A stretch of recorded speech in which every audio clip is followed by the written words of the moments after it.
All right, thing in it's the recording. homebrew that just makes me Spider-Man. I'm not surprised that exists. I That feels It right. feels right. It feels right. I'm not crazy. All right. Um, last session. Uh, Hmm? no, I was gonna say your mom gay, and then I decided against it.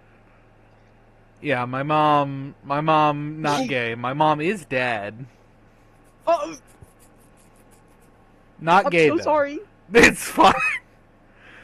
Um, last session, um, you confronted Jack of Blades at these mystical magical domes that he was trying to do something with. And kind of came to the unpleasant realization that you might have helped him a little bit. Um, and he revealed, at the second dome, he revealed the tragic truth that the host body he has been using for some time was Lionheart. Um, However, due to Dirk just absolutely roasting the shit out of Jack, it kind of seems like Jack lost his control over Lionheart, who is, I would say, probably more or less catatonic at the moment. No, that's just loverly. Yeah, he's not doing great. He is being consoled by his sister. Um, who he's probably partially catatonic because he apparently killed her. Uh, Oh, that's not even assured me. yeah, that's Oh yeah. God, Jack really fucked this guy up. Uh, damn, damn. so Lionheart is kind of out for the count. You had just returned to the guild because Pridefall had told you that shit had gone south. And as you get back, you immediately see that shit has in fact gone south. The guild itself is in chaos. You can hear the sounds of minions just about everywhere as you teleport into the lobby of the guild. You watch Twin Blade bisect one as you pop in. And he turns to you and says, "What the hell? Where have you been?" Went on an adventure. I don't think it matters. Doesn't matter. All right, it is absolute chaos. As you enter, I think you immediately catch the attention of something happening over by the library entrance. You see two minions dragging someone, and you recognize, after a moment, that they are dragging Dirk's mother. I run that direction right now. As you do, two minions kind of block your path. Can I cunning action dash around? You can try. Yeah, actually, no. Cunning action would prevent them from getting opportunity attacks on you. So yes, you can do that. I do that. I go to my mom. They're not doing it 2 times. Only 1 time they can do this. Only 1. All right. Yeah, I mean, you are in front of, there are 2 minions dragging her, with 2 more sort of on her flank. And as you get around, you actually see you are not the only person who was trying to reach her, as you are now standing next to Mask. I think we're gonna win this then. Hmm. We're gonna win. Don't worry.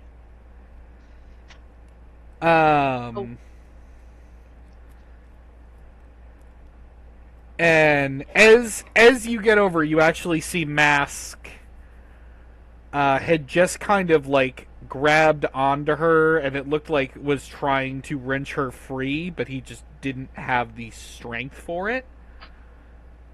Can I chop off the thing's arm?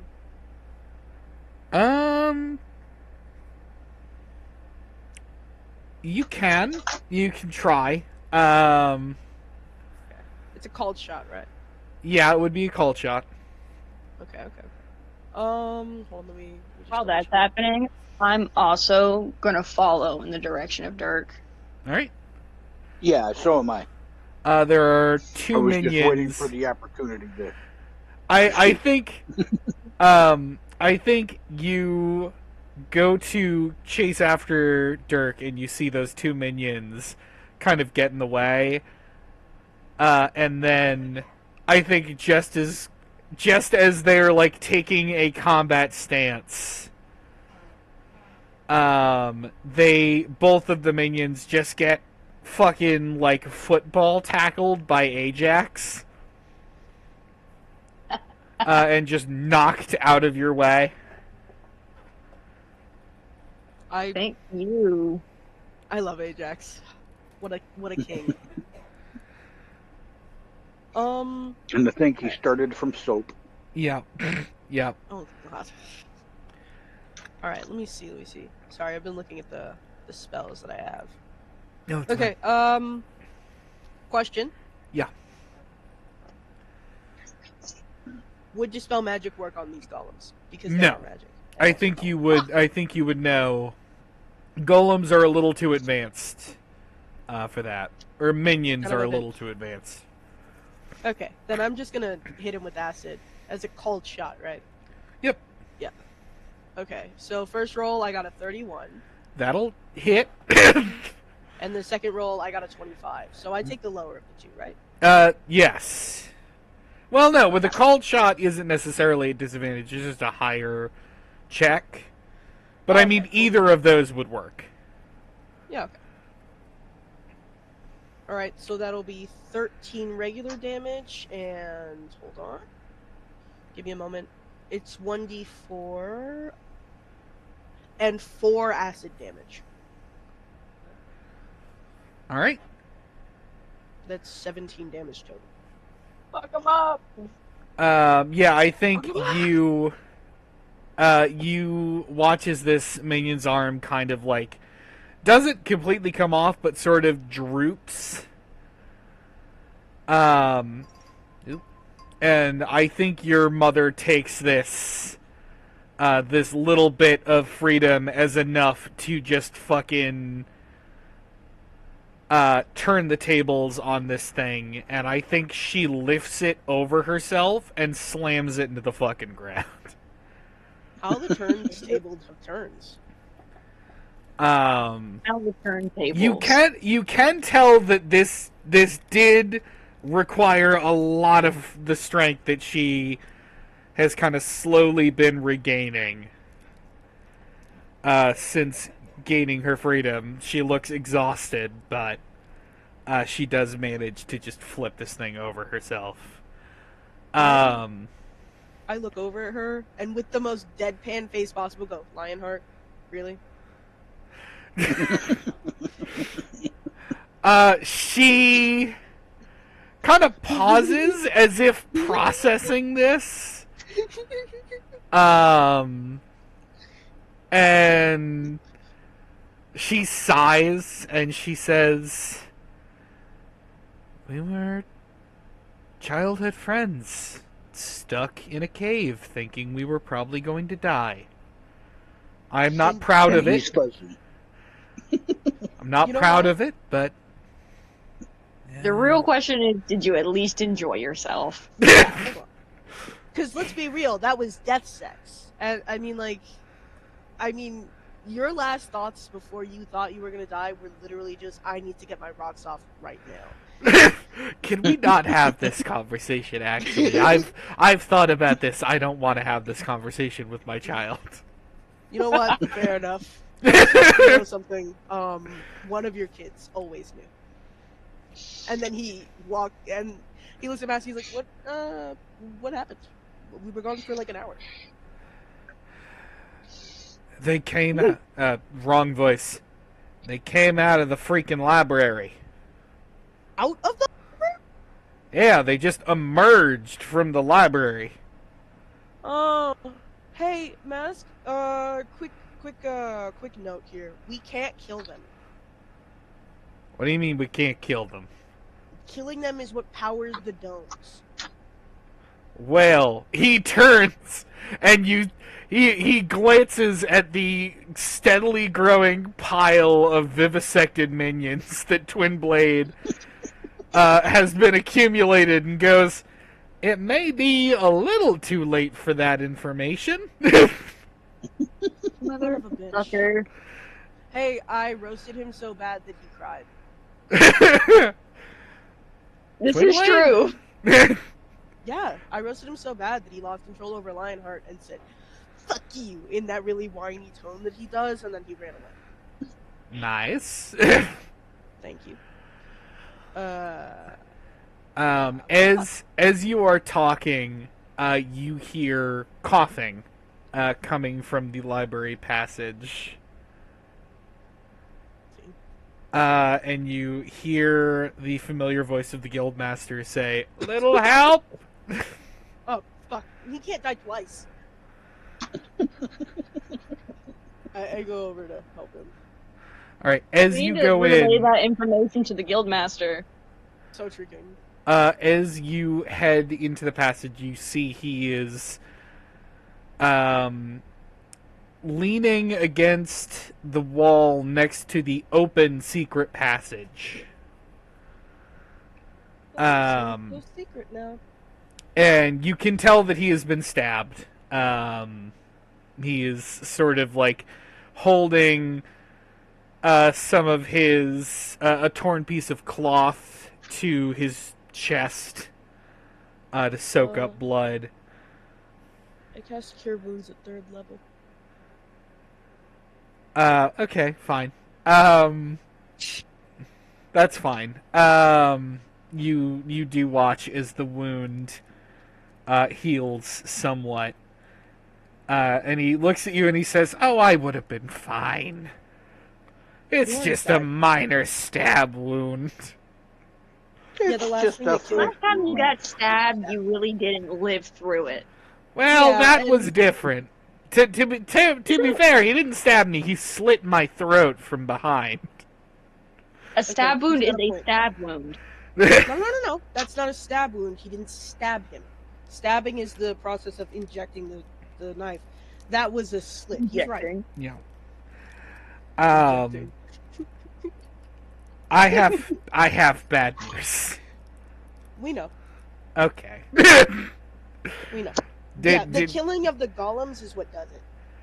I mean, okay. I mean, that tracks. I was going to say, not only do I assume Jack knew about the secret passage, the minions came out of it. Yeah, I kind of assumed that when I heard they came out of the library. I'm like, where else are they gonna come from? Are they gonna come from the ceiling? Hey, Guildmaster, do you know what the word secret means? This isn't very secret. Alright, smartass. You missed me and you know it. I saw Jack go down there. He I didn't suppose. look happy. He's not. I roasted him until he cried. I see. Well, you may need to go roast him some more, because I'm not liking where this is going. Look, take solace in the You fact have that learned if we vicious lose, mockery. he can't win. Yeah. What did you say, Dirk? I said take solace in the fact that even if we lose, he can't win. I mean, I will take some solace in that, but I'd prefer if we didn't lose. That's a good point. gonna be honest. I'd rather that we win. That would be preferable. Yeah. I'm feeling a little pessimistic right now, but I'm trying to smile. You've got this. Yeah. If anyone can stop this maniac, it's you. You three have gotten. Oh no, continue. You three have gotten closer than anyone ever has, myself included. Which is a bloody wonder. I didn't know you tried. Yeah, it didn't end well for me. Clearly. Yeah, you mean the part where you died? Well, no. that was different, but You. yeah. How do you navigate when you're fighting? Do you turn into a spring a little bit? Else? I slither around. Why are we having this conversation now of all times? We'll discuss it later. This would have been a great conversation to have any of the other times that we've talked. I didn't know you fought. You've seen him fight. He kind of slithers around. But yeah, looking down the passage, you see ominous red light illuminating the walls. Oh, that's my favorite. I love that. Do you proceed? Fleabag. All right. Definitely. All right. Yes, we're all traveling down the secret tunnel. All right. Let's hold hands. As you head down, you see that the torches lining the way, which are normally illuminated with a sort of calming blue light, are now all these black and red flames. You know, It's a little dramatic. as much as he annoys me, he really does have a sense of dramaticism that I can appreciate. Theatrics. Yeah. Yeah. Very theatrical.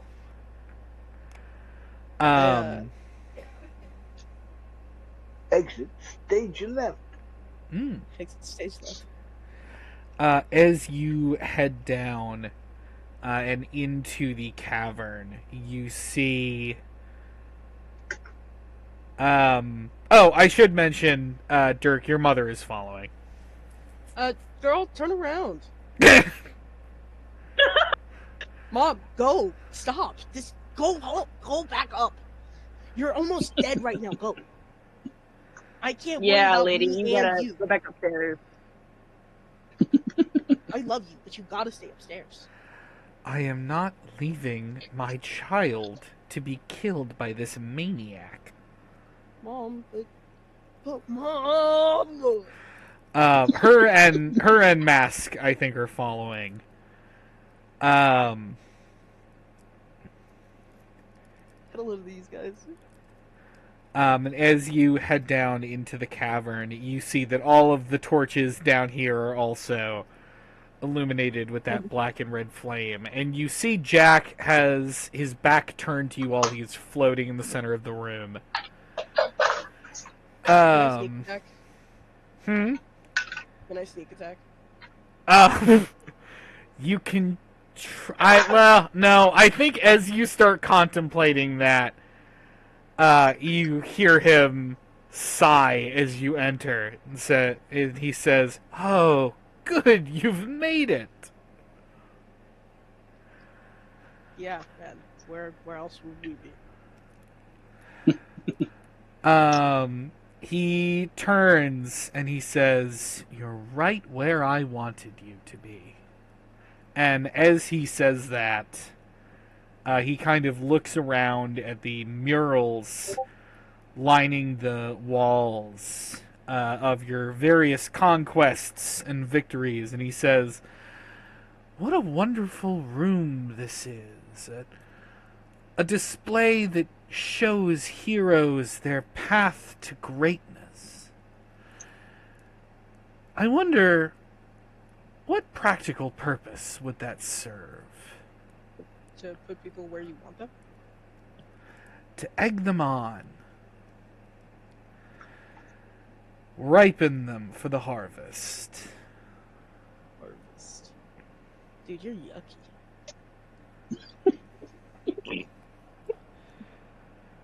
Why did it do that? He sort of gestures at the murals, and you see them shift as he does. And you see them shift back to what the guildmaster showed you, the murals from his sort of ascension. And then you see them shift through others, various other heroes' journeys. Some you've heard of, some you don't really recognize. But as they do, Jack laughs and says, "The guild has always served one purpose. Gathering all of you in one place so that I could get what I needed from you." Isn't it so boring doing this, dude? Like, I know I said that earlier when you were, like, really upset about it, but, like, genuinely, you do this, and for what? Oh, it has actually been quite boring. I've been tired of it for some time, but I needed to finish what I started. No, you don't. That's so stupid. You literally don't. You could just walk away right now. You don't need to do anything. Say what you mean. I want to do this because I'm a big whiny baby. He kind of waves his hand in the air, and as he does, he says, "All of this to harvest enough essence from heroes to power my machinations, and as it turns out, I only need 2 more.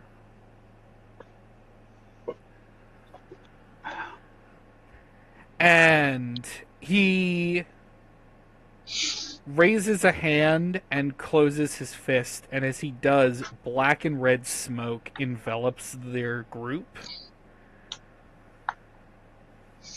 And when the smoke dissipates, you see that he is now holding your mother, Dirk. Hey, man. It's not nice to fucking kill, okay? I think with no hesitation, he stabs her through the back. I think you watch, like, Dirk close his eyes for a second, take, like, the deepest breath, let it out, and just... In that moment, Dirk, I want you to roll perception for me. Already.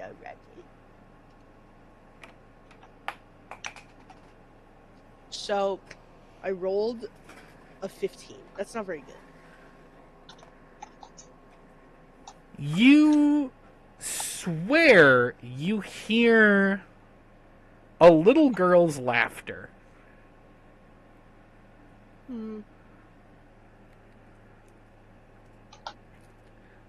And your mother's limp body falls to the ground in front of Jack.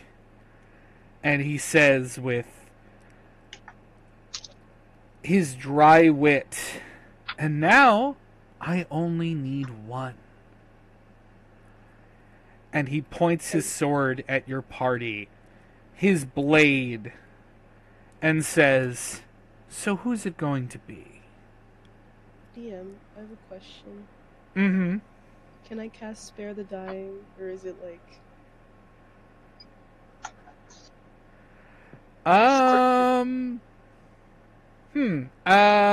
What is the range on Spare the Dying? Range is 15 feet, so if I run, I could probably do it. Yeah, if you want to sprint forward and cast Spare the Dying, I would allow that. I do sprint forward and cast Spare the Dying, and I try to dive at my mom. As you do, you hear Mask shout, "No!" and try to grab you, but you are just a little bit too fast. You run forward and cast Spare the Dying, and you've cast enough spells to know when a spell fails. But perplexingly, you can tell that it failed because the target wasn't dying.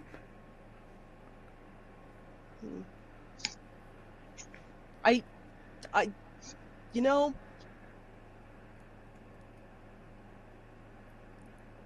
fuck. I think the moment that it fails for that reason, he just stops dead in his tracks and looks up at Jack. Because he knows something's about to happen. I want you to do one more thing. Actually, you know what? I'm not even going to make you do it. Dirk, I think in this moment, you remember when your mother was being dragged away, Mask was like manhandling her, trying to pull her away. And you think you remember seeing him give her something.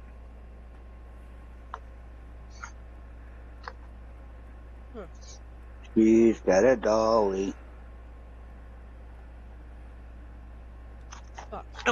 Because you had given, I like Dad's figured it out. You had given him a haunted doll. You had given a bunch of people haunted dolls. I did do that. And you realize in this horrible moment, standing before Jack of Blades, you realize Mask had given her his haunted doll. And now you are 15 feet away from Jack, who is pointing his sword down at you. And he doesn't have a face to smile with, but you can tell he is grinning.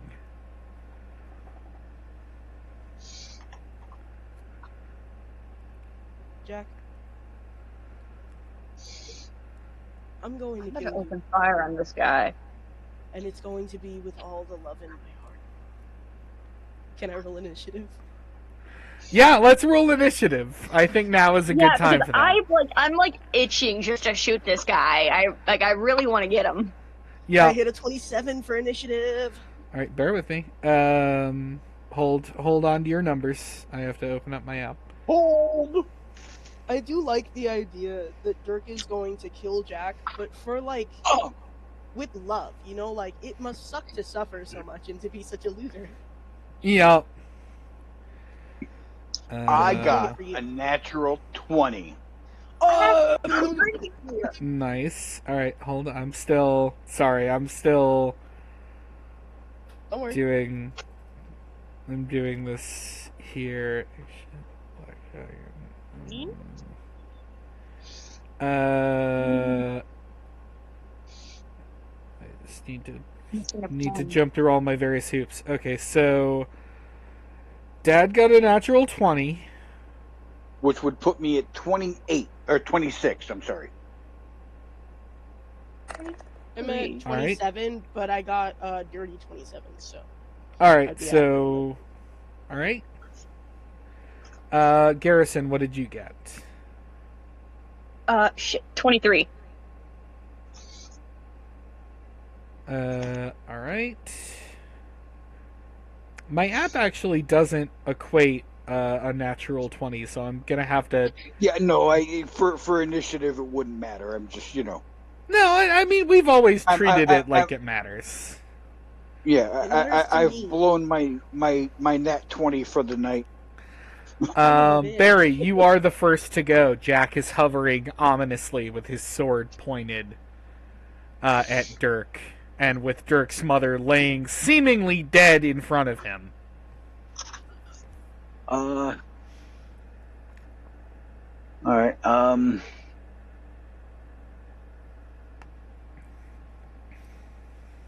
Well, I'm gonna rage. Good. Um. Good start. And yeah, I'm gonna hit him with the flaming, poisoning, raging sword of doom. All right. Yes. Yes. I'm just imagining Barry just hurtling across the room like a furry meteor. I should have cast fly on him. I should have cast fly. Eh. 28. Yeah, that does it. Okay, so we know his armor class is less than 28. Yep. You've learned. It's You've learned actually- something. I think it's 21 because I remember that from last time. I think I wrote it down.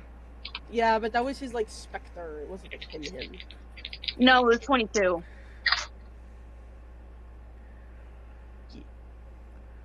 So it's got to be between 22 and 28. Yeah. Yep. Somewhere in that range. That would be 39 points of damage. All right. Is that with all your bonuses and whatnot? Yep. All right. And let's see. I have one more attack.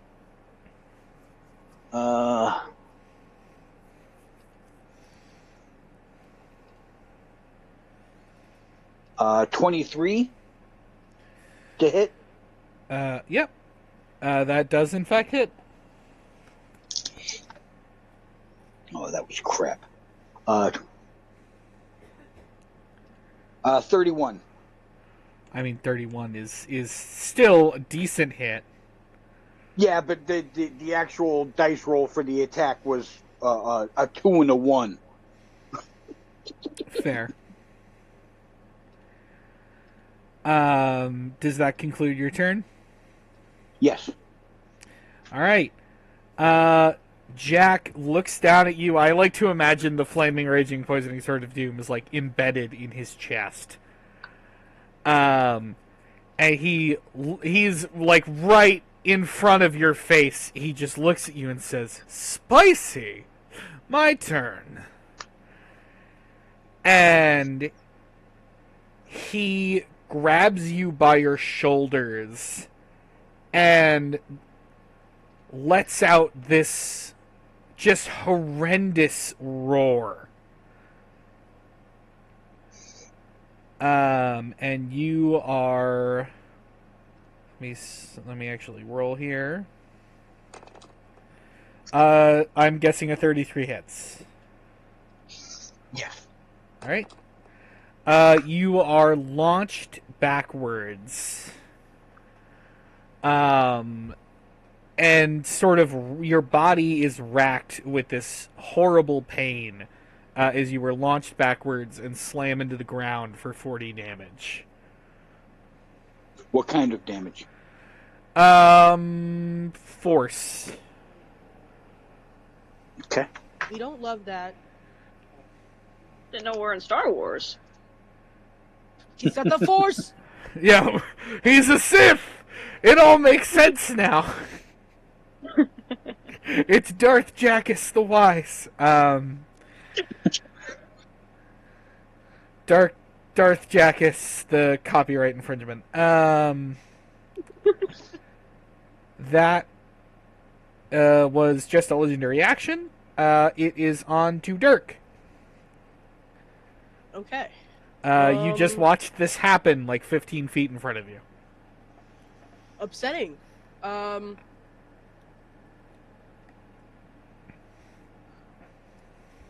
What's Jack's wisdom looking like? Does he look very wise? You have no idea. Son of a bitch. All right. I think you could safely assume that it's at least decent. It's at least decent.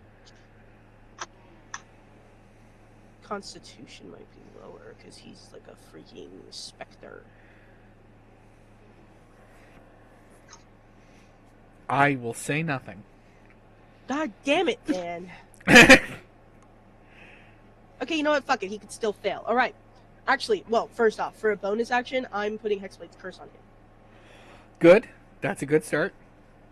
All right. Okay. Spells. Now, for my first spell, I will be using Phantasmal Killer. Right, casting that right here. All right.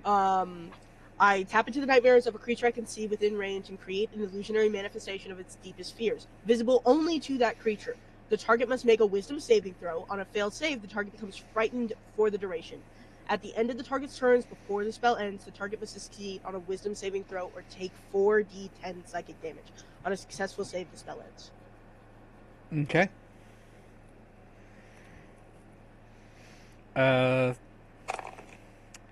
Does a 19 beat the save? Son of a bitch. Yes, it does. All right. Does he take any damage on a successful? No. Okay. I think you cast this, and he glares down at you and says, "You think I'm afraid of you?" I mean, not me. I figured you were more afraid of yourself than anything. I mean, look at you.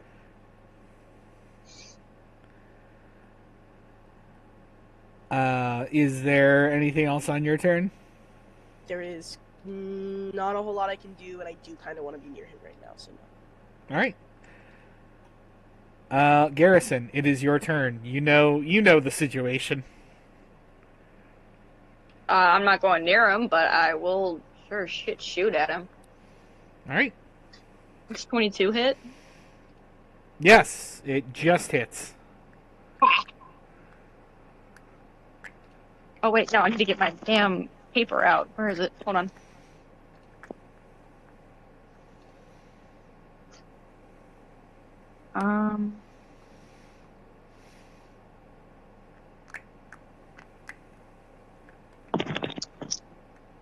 My calculator. I'm so sorry.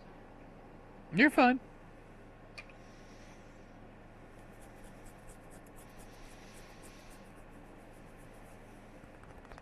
Right. For the first time in years.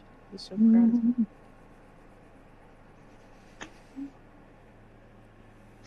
22 total, and 2 of that is fire damage. All right. The bolt lodges itself in his chest. He doesn't really seem to react to it. Yeah, figures. I'm gonna do it again. Yeah, I was gonna say, I'm Yeah, do it assuming again. you're gonna do it again. I'm gonna do it again.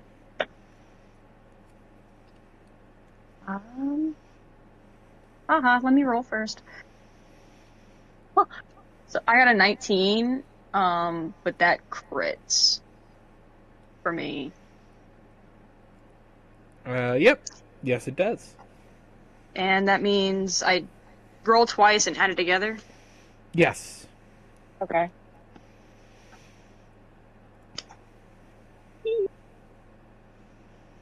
Okay. 4.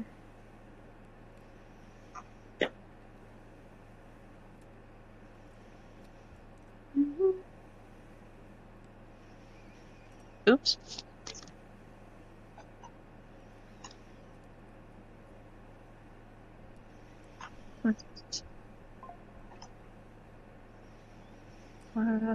This is one. 2 again. Okay, that's cute. 22 for the first one, and for the second. Ah.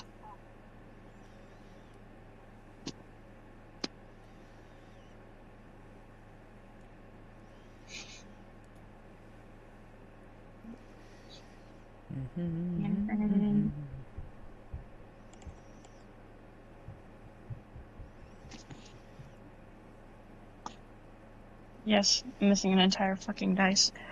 22 again. All right. So it's 44. That one, I think, bounces off his mask, and I think as it does, you see a hairline fracture form in the mask. Just like a tiny little crack, but a crack nonetheless. A win is a win. When it's a win. Is that your turn? Let me check my inventory because I could throw a damn C4 at him. Keep in mind, Dirk's mother is lying on the ground in front of him. I'm not actually gonna do that. That's why I'm checking. Okay. Um, Granted, you do think she's dead at the moment, but I feel like Dirk would probably not be pleased if you blew up his mother's dead body. Yeah, I wouldn't be exactly the happiest, you know. You'd appreciate. Yeah, no, that's it. That's all I got. Alright. It is Jack's turn! No, thank you. And, and Yeah, okay. the first thing that happens is his eyes flash dark red. No, thanks. And I need all three of you to make wisdom saving throws. You are trying to beat a 19. Oh, What do you mean beat a 19? I got a 12. 15. I got a 12. Barry, Okay. come on. Win it for us. Win it for us, man. yeah, no, it's not going to happen. Son of a bitch. What did I have to beat? 19. I got an 18.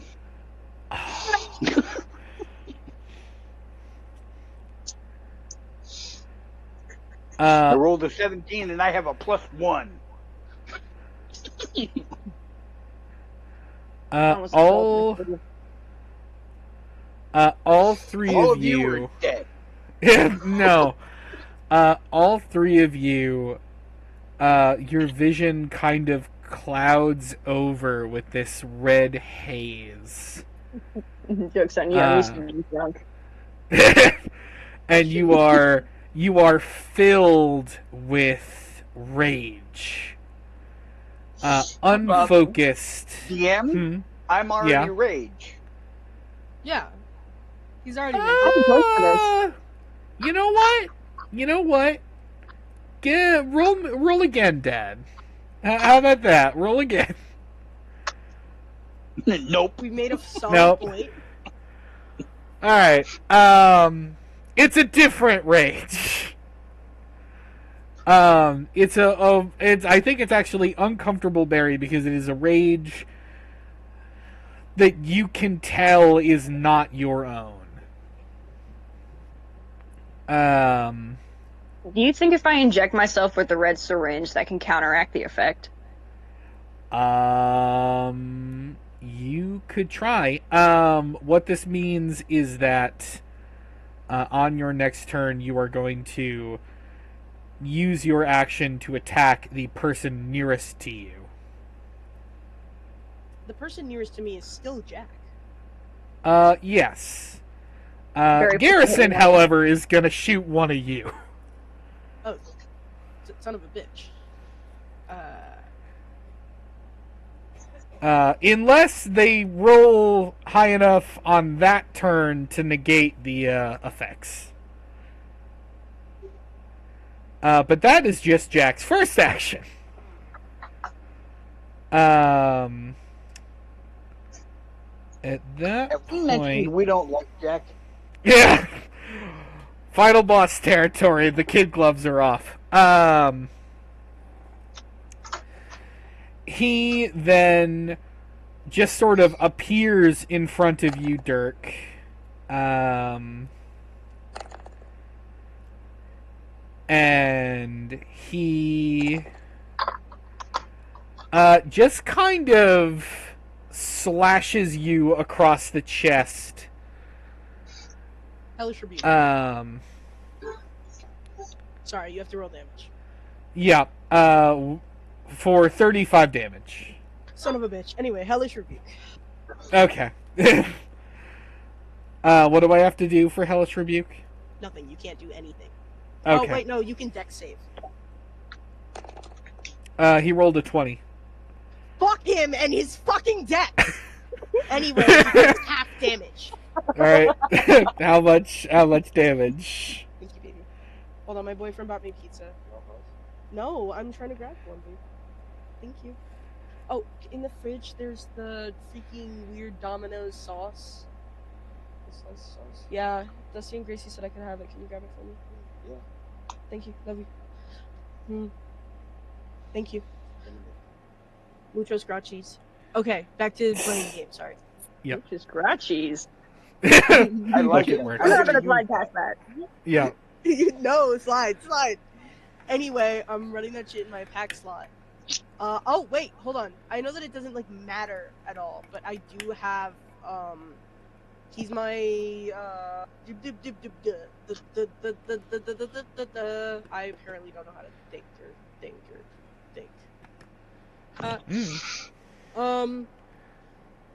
I get a +4 bonus to damage rolls. This is a damage roll. Okay. Yeah. I'm just making a note of that.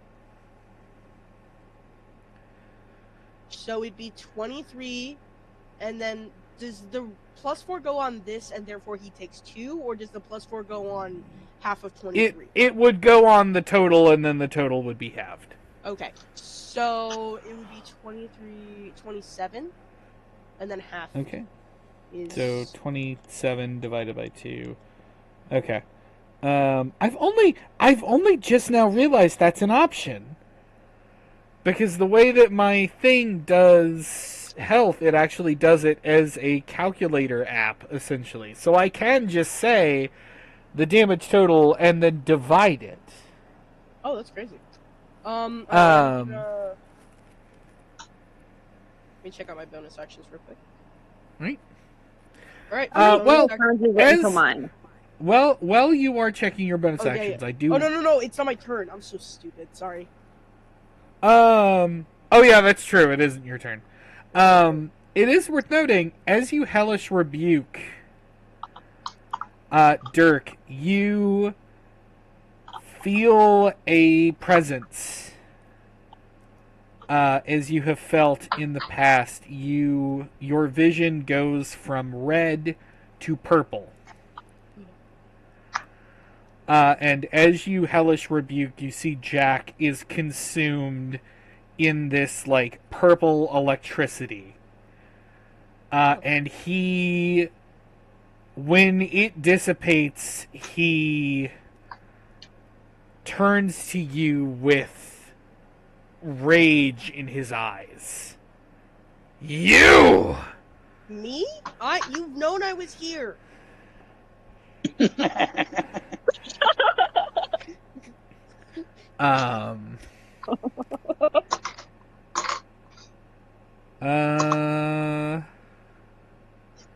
Dirk, looking around. Me? I actually think he uses his next 2 attacks on you as well. However, as he attempts to just absolutely annihilate you,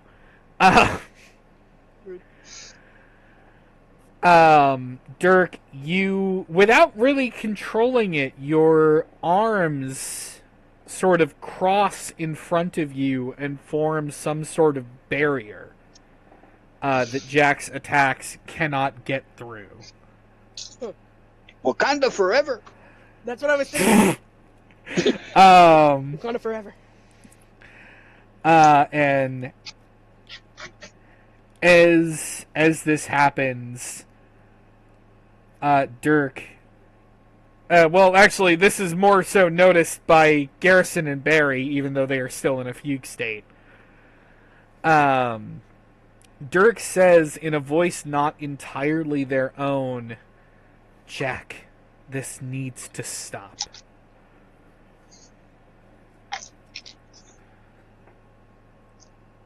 And next up... Would we count as, like, a holy trinity of some kind? Because, like, Father, Jack, me, Son, Holy Spirit. Huh. Maybe? Isn't that just fun? Oh my god, Dirk, you're Jesus. You're gonna die and come back in 3 days. It's me! I'm Jesus! Marvel genius. Yeah, I'm Marvel Jesus. Yeah. We don't argue whether you're purple or blue. Oh no. You see Mask go to charge past you. Or no, actually, I think seeing the situation, I think Mask is gonna bonk you over the head, Garrison. He's just like, And as he does, give me another wisdom save. Watch me fail this shit, y'all. he literally goes, bad Garrison. I feel like that should be an advantage. Literally got 15. Again. You got a what? I got a 15. All right. You are still in the state, and he says, shit. He just says, shit, and then, in front of him, a black sort of smoke kind of forms on the ground, and he says, shit. As Lady Grey emerges from the smoke. We don't have enough problems to deal with at the moment. Exactly. Jack's like, what if I just made it, like, worse, Loki? Bear with me while I add Lady Grey to the encounter. Whose side is she on? Her own. Oh, yeah. Uh, I think she specifically is mad at me and Mask. Almost Guys, done. the Domino's sauce, like their slice sauce, is kind of bad. Alright. Fair enough. It tastes like if they just, like, threw lemon, lime, and garlic into, like, a weird sauce thing. I'm pretty sure it's just ranch. Fair Before enough. we get back into the encounters and stuff, can I go run to the bathroom real quick? No! Yeah, if you want. Do you want us to hold off, or... No, keep going, because I don't think my Okay. turn is for a bit. Yeah, your turn is for a bit. As Lady Grey emerges from the smoke, I think before she can even say anything, Mask lunges at her. You bitch! Yep, son of a bitch! And he manages to cut her across the chest, and more of that sort of black... this, like, black goo kind of leaks out. But she does not seem all that perturbed. How annoying.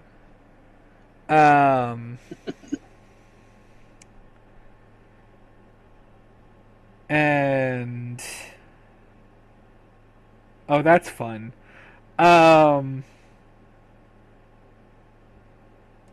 that's fun. Hold on.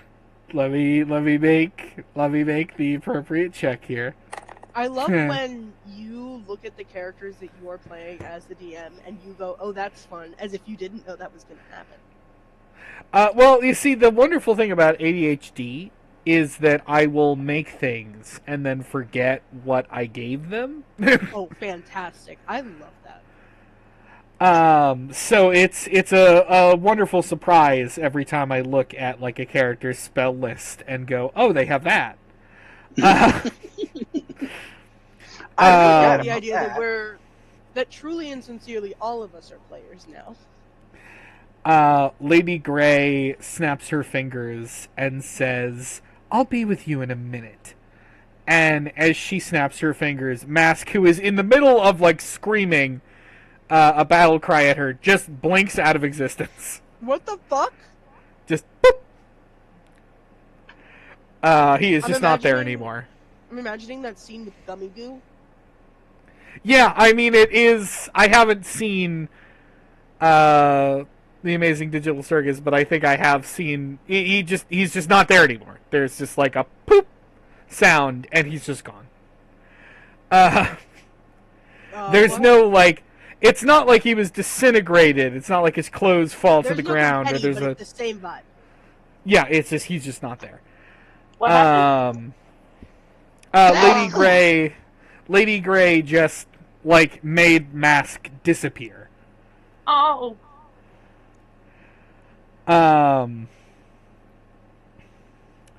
And she turns around and looks at Jack and says, "Need a hand?"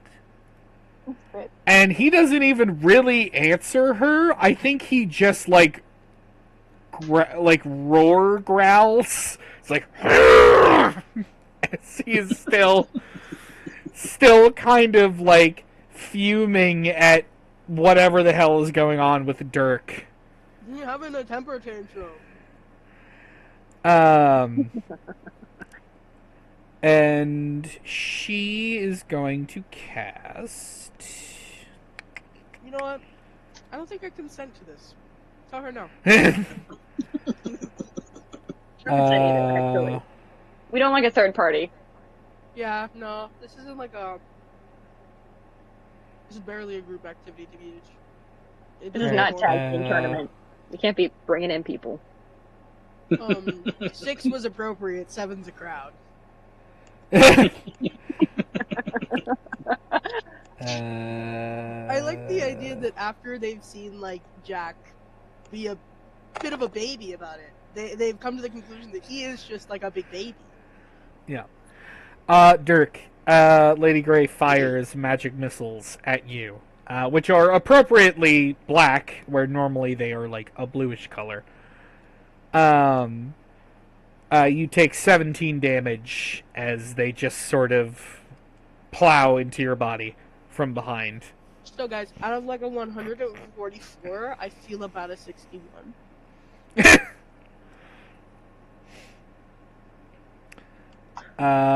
Barry, it is your turn. You are in a fugue state, however, Jack is the closest target to you. God bless, I would have been terrified. Yeah, I'm gonna. I mean, I can't be any clever about it. I gotta just. Yeah, you are. You can't use any fancy trickery. You just have to attack. I actually think. Hold on 1 second. This might be absolutely beautiful. Mm-hmm. I missed. I rolled a 4 plus 12. Do you have inspiration? Why? Oh yes, because I'm still attacking Jack. Yeah. Yes, I do. I have one that I've been forgetting about. I think I only have one. Let's see. I have one. And unless you gave me another one that I forgot about, but yeah, I have don't, one. So I'll do right. that. Oh yeah, see that's much better. 28.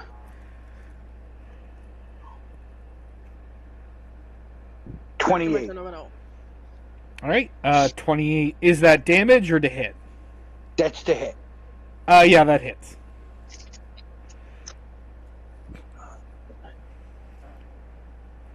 $31 points of damage. Oh, 34 points of damage. You're raging, right? So you do 4 damage? Yes. Yep. All right. So 34. It's already added.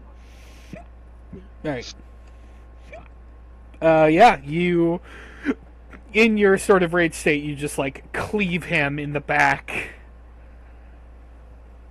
And you can attack again. Does he look like he's taking damage? I mean, you do see visible damage on him, yeah. Okay. 26 to hit. Yep, that'll do it.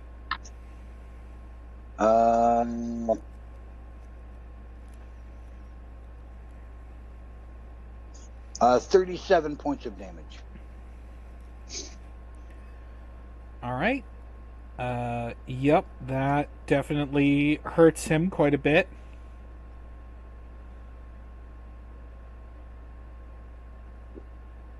He does not appreciate that.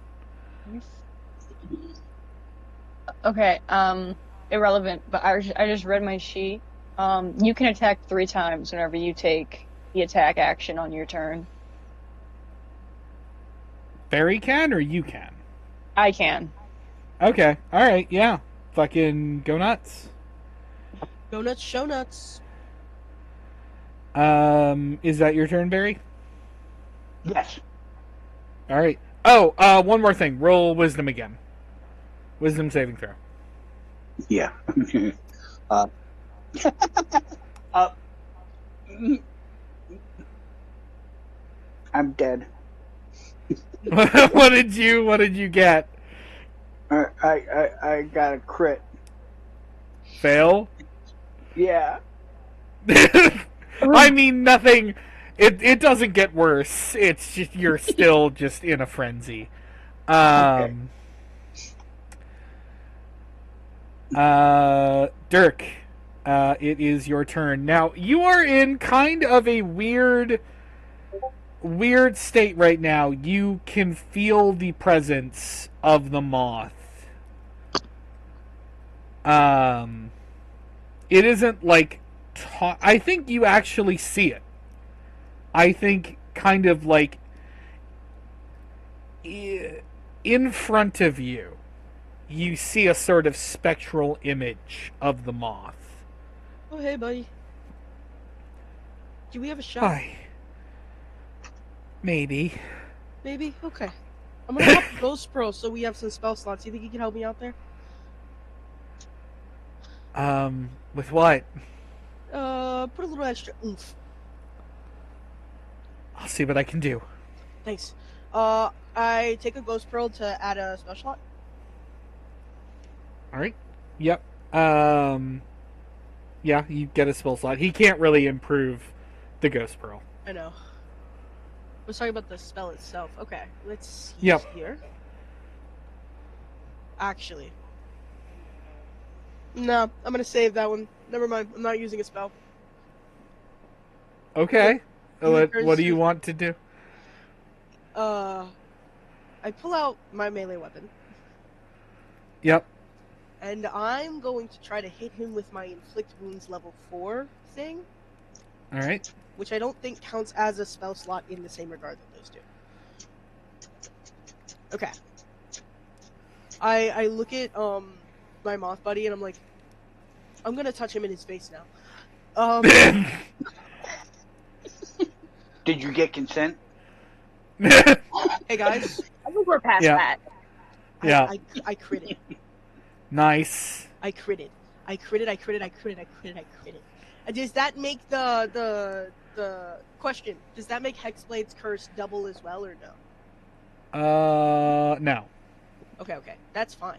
I'm fine with that. Alright, give me that damage. Okay. I got a 4 and a 3. Alright. Wait, no. Hold on. I'm not looking at the right thing. Hold on. Let me go to inflict wounds. See, Okay, so at higher levels, I'm casting this at 4th. So it's going to be 40, 10, I think. No, wait. It's 3d10 plus 4d10. Or, no, hold on. Sorry, I'm thinking. Okay, so first level, then 2, 3, 4. Okay, so it's 6d10. Which doubles 12d10. Yes? Yes. Oh my gosh. You even have that many dice. No, I'm rolling it online. That is 68 damage plus 4. That'd be 72 damage. 68 of that is necrotic. Alright. I think this might be the best roll I've ever had. So what was that damage again? It was 72 damage total. 68 Ow. of that is necrotic. Ow.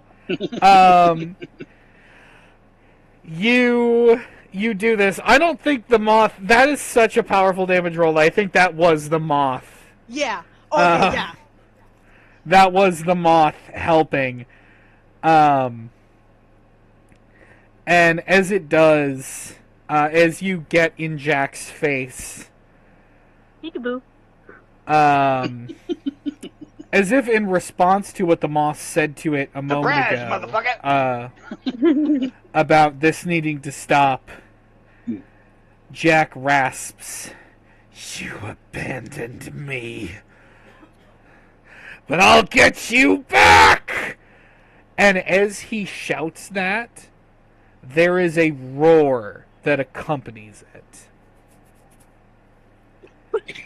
Um, and Garrison and Barry. Uh-oh. You It was Garrison. I had recognize nothing to do with it. you recognize a sound you have heard only once before in a memory. The roar of a dragon. All good D&D campaigns have a dragon. And as you hear this roar, the ceiling begins to collapse. Chunks of it fall down into this cave, and you see it stick its head through one of the holes. The black dragon that Jack once possessed, kind of zombified. Oh, that's awful. Have you been watching Game of Thrones?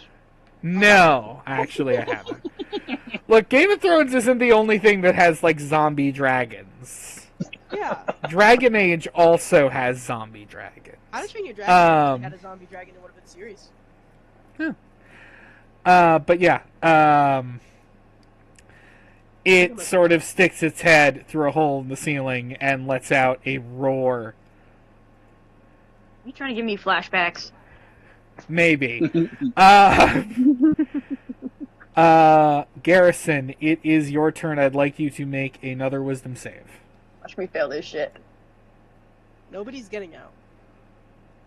I keep rolling bro. This is the third time I've gotten 15 from 12. This is... Roll something except a 15 challenge. Impossible. Actually, I wasn't going to say this, but I have been making the DC slightly lower every time you roll. A 15 is sufficient. Oh, God bless. Because I was worried that if it stayed a 19, you guys would never break free. No. My wisdom is plus 1. Not. Yeah. My wisdom's so you... Yeah, you are freed of Jack's curse. Possibly because of the nightmare dragon that is now kind of looming overhead. Jesus Christ. Not enough alcohol in the world is going to help me after this. Mm.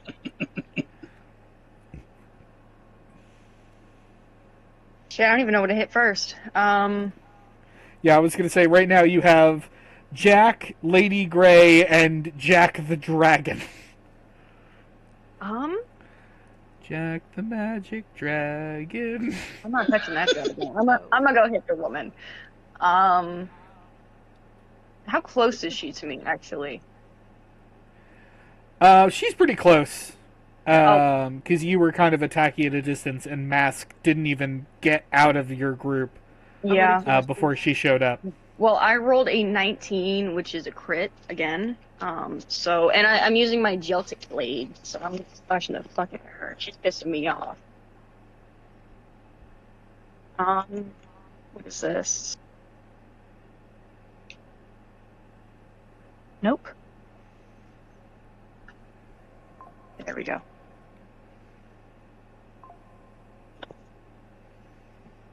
Talk to you later.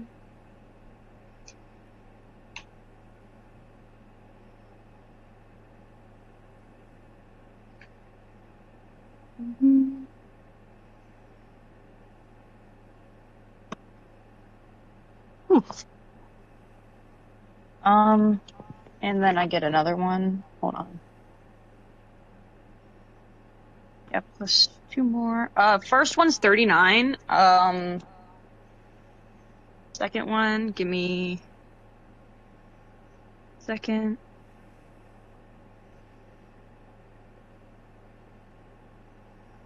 Yeah, that's terrible. Aw. 24. So I said 39 plus 24. 63 in total. 63 damage? Yes, I critted. To whom? Lady Grey. Alright. I don't know why I did that. I had Jack open, and even though you said Lady Grey, I still did the damage to Jack. Okay. Yeah, you fucking you plow this fucking bolt. Or was it the sword? It was a sword. Okay, you fucking slash Lady Grey across the chest. And as you do, she kind of like cuts in half. But she sort of holds in position. It's like there is this black ink like sort of material that kind of like barely keeps her together.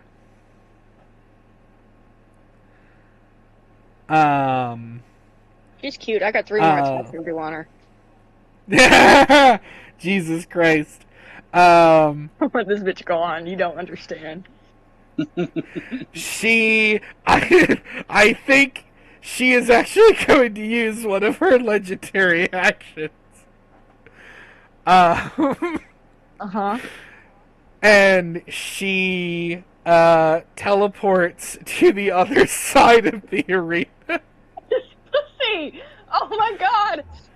Can I run after? I have dash. Oh my god, yeah, you can. She's probably about 35 feet away. Oh, my sword is a 5-foot range? Yeah, I'm gonna do that. I'm gonna run after her. Oh my god. She teleports away. She's like, oh, I'm safe. And then we just see Garrison just... Surprise, motherfucker!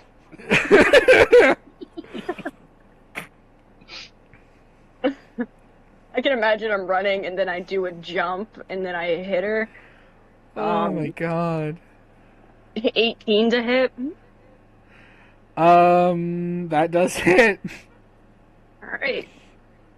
Let me calculate. 11. Oh my god. 12. Oh shit.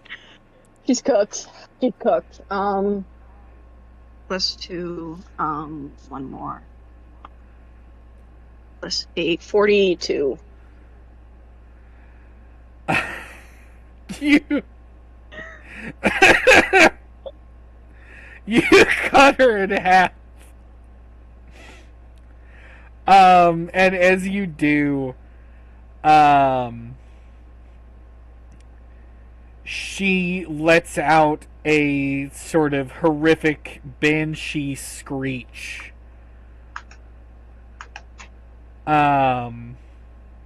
And she does not reconstitute. And from where she was standing, the book sort of clatters to the ground.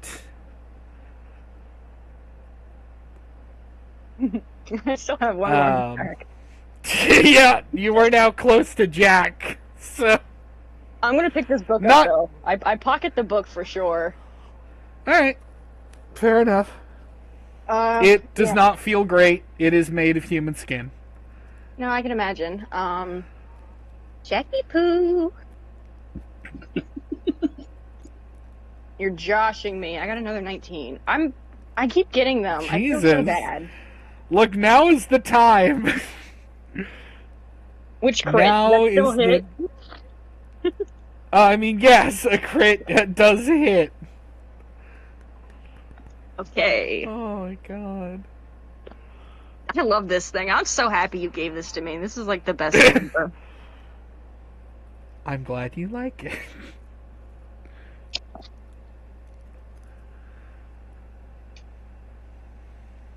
$34. Oh, that was the first one. Whoopsies. Yeah, I was gonna say. Pretty sure it should be higher. 34 plus that. I'm back. Wow. Oh, 41, and I said 41 plus, I think it was 34. Wasn't it? Wasn't that the first? yes, 34 plus, fuck, I just said it. 41? 75.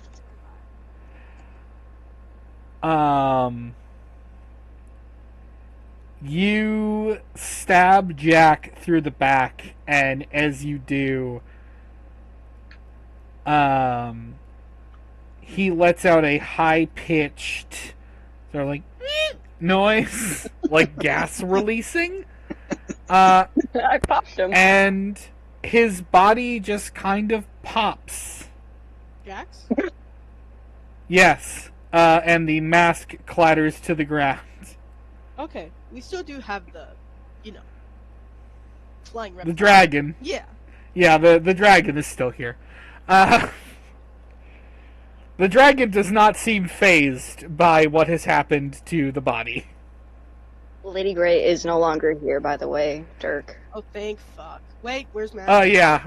Lady Grey got bisected. Okay, but where's Mask? He is still not back. Son of a bitch. That's actually a good... Hold on, that's a good question. Let me double check that. As soon as she got bisected, I have been Mask... falling for 30 minutes! Yeah, as soon as she got bisected, Mask actually reappeared. And then fell, I think, forward slightly because he was in the middle of a jump when he disappeared. Huh. And he looks confused. Hey, buddy. Is my moth friend still here? Yes. Yeah? And fun fact, I didn't point this out. You aren't the only one who can see them. Guys, this is my friend Moth. Moth, this is Garrison, Barry, and Mask. And my mother is dead on the floor. I forgot about that.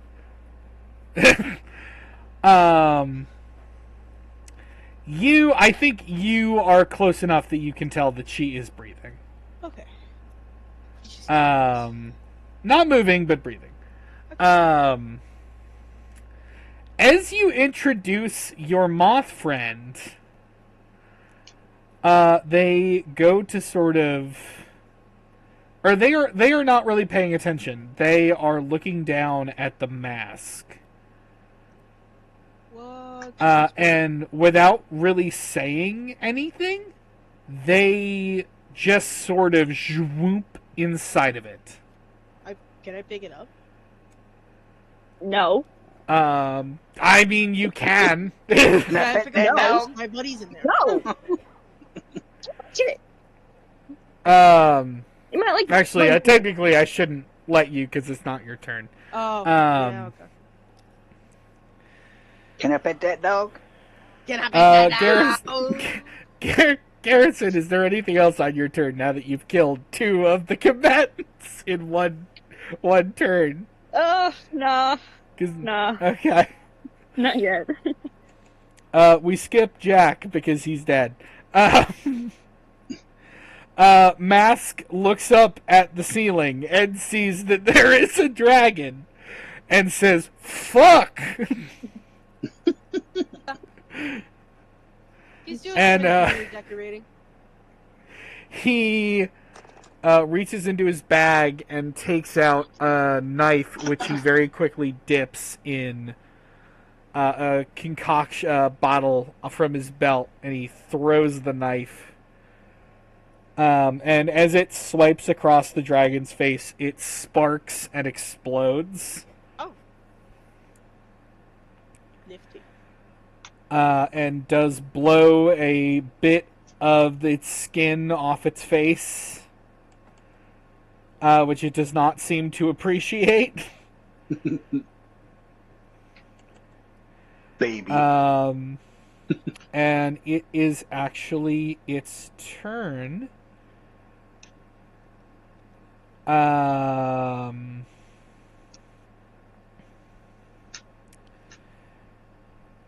And it is going to breathe fire. Well, who'd have guessed? Can I use my shield to block that, like one of those cool characters in like TV shows? You know how like the knight blocks like the fire with the shield? Can I do that with it? I have it. You can try. Make a I want everyone to make a Constitution saving throw. Son of a bitch. That might actually be a little bit better for me. I got I got a 17. 15. Oh! So Dirk, you got a 15. Garrison, what did you get? 17. Barry? Yeah, I definitely passed it. 17, 18, 19, 20, 21, 22. 22. You want to know some sort of distressing news, Father? You Ah, only just passed. ah, good. Uh, um, Well, fuck me too. yeah. The chamber is filled with fire. Um, hold on a moment. I kept meaning to ask you, and I kept forgetting. I have that fire charm that you said I can't put on the raging, flaming, poisoning sword of nothingness. Yes. And I don't wear armor. So You could I can put like it put on it your on my armor. loincloth, basically? Yeah, you could attach it to essentially your loincloth. Okay. I Um, kept meaning to ask, and I kept forgetting. sorry, I'm just having to calculate this rather distressing um, number. Consider me very distressed. Yeah, this is probably going to be the first time I got hit. Ever? Wait, have I got hit yet? I don't think so. No. Okay. All right. Yep. Got it. Okay. Yep. Yep. You're all dead. Owie. Everyone takes 74 points of damage. Fuck me, I guess. I have a feeling that knocks Dirk unconscious.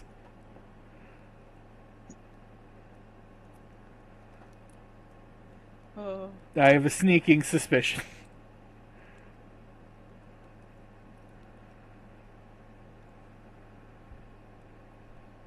Hello?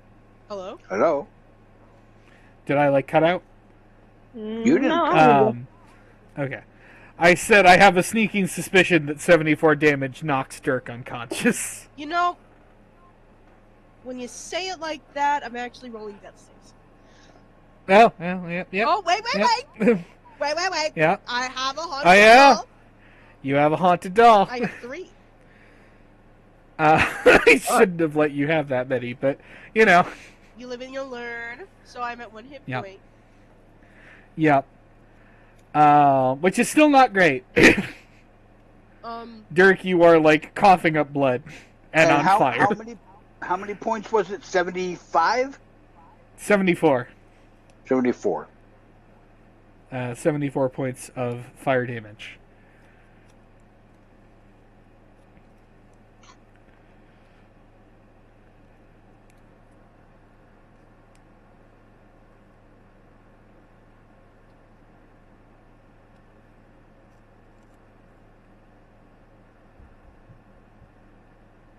Which, thankfully, if it uses its breath weapon, that takes its turn. Yeah, out of 100, only 26. Yeah. Guys, I don't know if that dragon hit me in real life, but my ears popped. Yeah, you got hit so hard. Dirk got hit so hard, you felt it. I felt it, yeah. Dirk, as you are kind of reeling from this attack,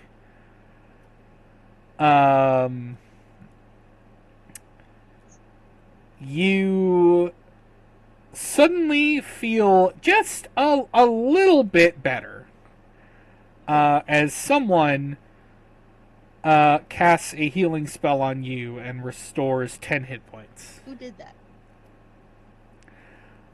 You look up from the ground where I assume you are because you just got knocked unconscious and then brought back to life. Yes. you look up and see that Ajax is standing above you. Oh, hey, buddy. I don't feel so good. Yeah, I noticed. I should have died maybe, but I had a doll. That's good. Do you still have your doll? I do. Okay, that's good. That's good. How much did you heal me for? 10. Okay, 10 great. points. I feel like with 11 hit points now, he kind of just like goes to like sit up for a second, then he goes, I don't know about that one. Yeah. You know, I was pretty sure I was gonna end this fight. I did pretty good, but now there's a dragon. I don't even know how to fight dragons. It wasn't in the textbooks. We haven't gotten to that class yet. Not that I Mine read has it. do his job correctly. I like to imagine that it totally was in the textbooks. He just simply did not read them.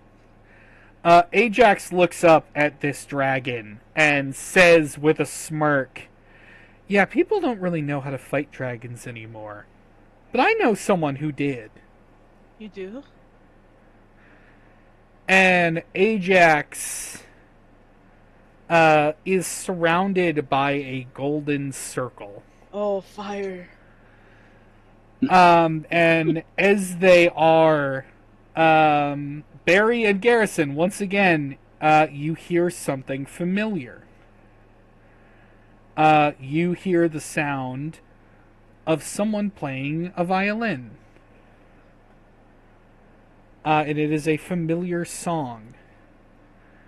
It is the song that Maestro played on his last battle.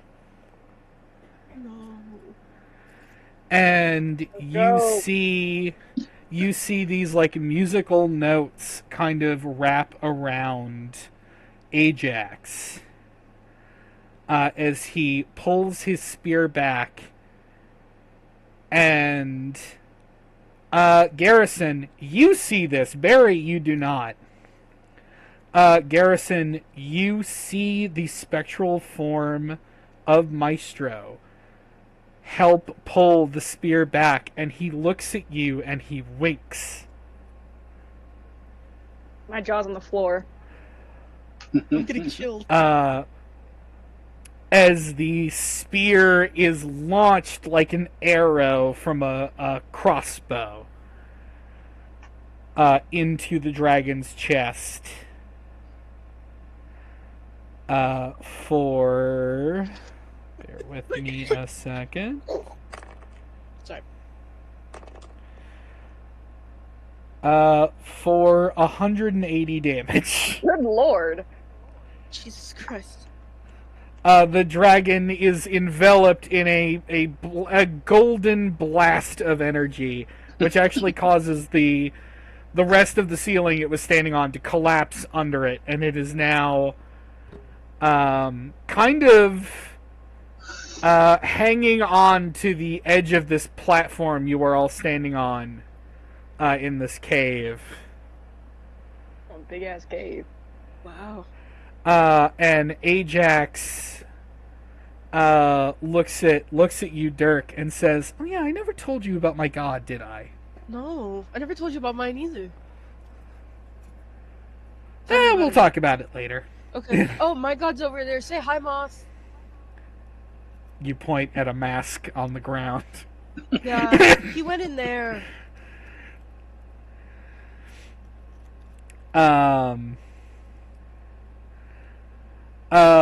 I think the spectral form of Maestro does float over to you, Garrison, and he says, "Hi." Fucking hello. Yeah, so it turns out when you're heroic enough and you die a heroic enough death, sometimes I guess you ascend to godhood? Weird. Shit.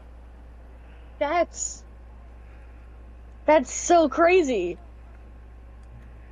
Yeah, no, I've been watching you. You've done some good work. I wouldn't say that, but I'm glad that you think so. Honey, you're fighting like a god of hate. That seems pretty good to me. And you kind of murked him. Damn. kind of did. Yeah. I was supposed to leave that for Dirk. I kind of feel bad. And I was supposed to leave Lady Grey for Mask. Now I feel extra bad. Don't feel bad. I'll be honest, I kind of don't think that this whole affair is over yet. And he gestures at the dragon, which is still very much alive. I'm hurting. I need a healing he- potion. And he says, unfortunately, I'm only allowed so many divine interventions. Can you divine can you give me like 10 health? I think I can. He snaps his fingers and you recover 10 hit points. It's like, I don't think anyone will notice. I owe you an offering. You like whiskey? Sure. I'll send a blunt your way. He says, alright, best of luck. I do need to go before I get yelled at. Bye. See you when you die. And then he just sort of disappears. Bye. Ajax, you got so funny. I've been sitting on that one for a while too. That Ajax's god is Maestro. That's so fun. That's so sick. That's so sick. I love it. It is now Barry's turn. Okay. You are no longer under. Okay. You are no longer under the effect. When Jack's body popped, that ended. I do not like this dice. That is the second 4 that I have rolled. Like, fuck you. Yeah, luck point. I actually think I do. I mean, if you're attacking with the Flaming Raging Poison Sword of Doom, wouldn't that end up being a 24? Well, it's I get a 25, a 12 bonus to attack. So okay. So that would be a 16 to hit. Yeah, that isn't sufficient. Sorry. Hold on, though. No, I don't. Okay. Yeah, so that hit misses. That right. one, that's good.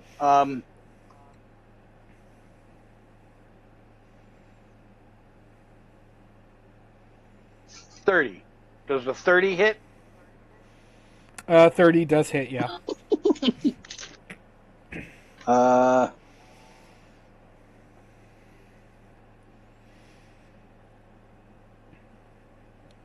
36 points of damage.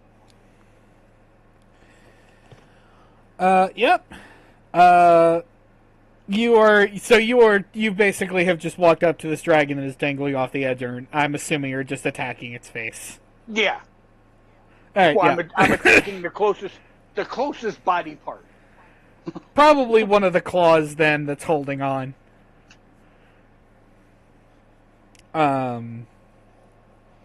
But yeah, you do hit. And it does not appreciate your actions. Is there anything else? That's it. All right. Dirk, you said you were going to pick up the mask. Yeah, I was gonna pick up the mask. All right.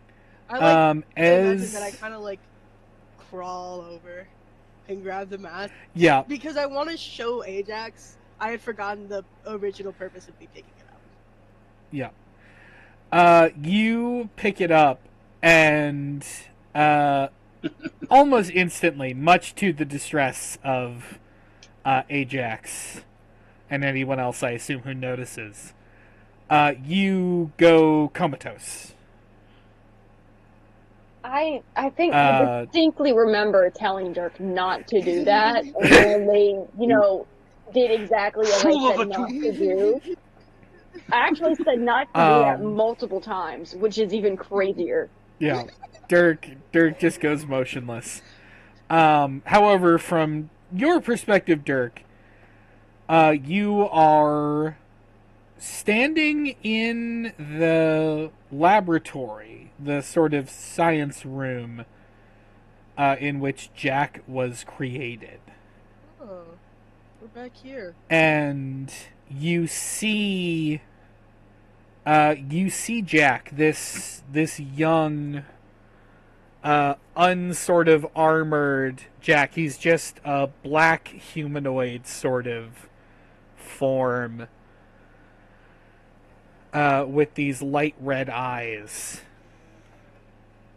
and he is sitting in the corner and sulking. What's the matter, bud? I don't think he looks up at you. He just says, Everyone hates me. True. I don't hate you. My brother and sister, they treat me like garbage. My father, I'm just a tool to him. I have no one. So sorry. Dirk walks over and just kneels down next to him. I can't make them different, but I promise you I'll never hate you.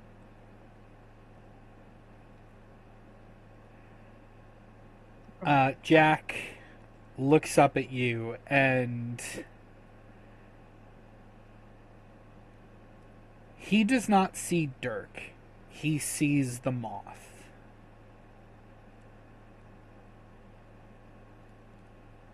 And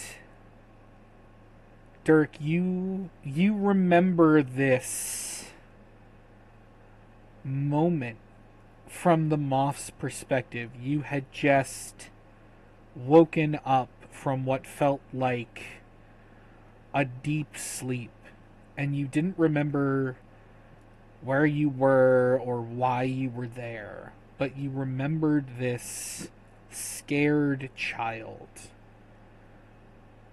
And you remembered that you wanted to help them. You wanted to help them be okay.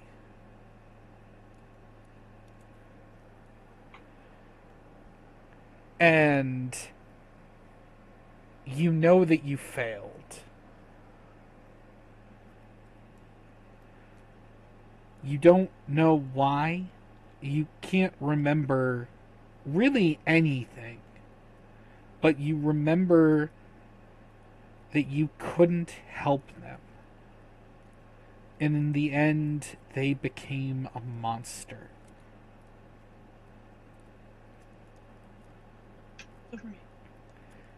And the young Jack form kind of morphs into his modern appearance, and he stands up and steps back and looks at you with disdain.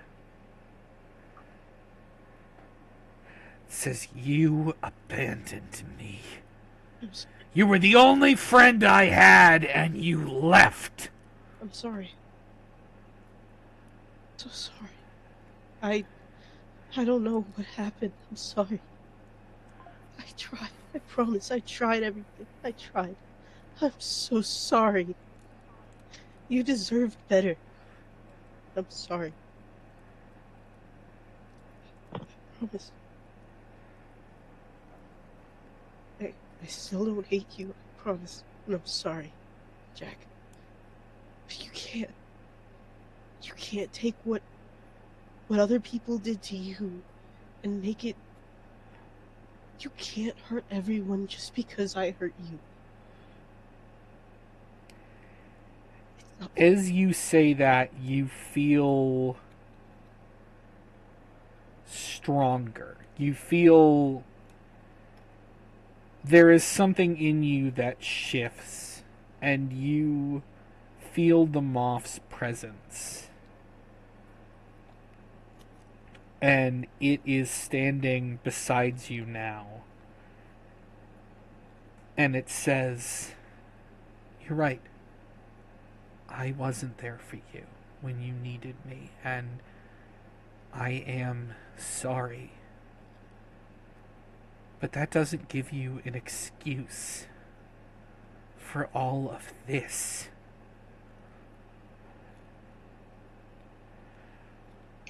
You chose to do this, Jack.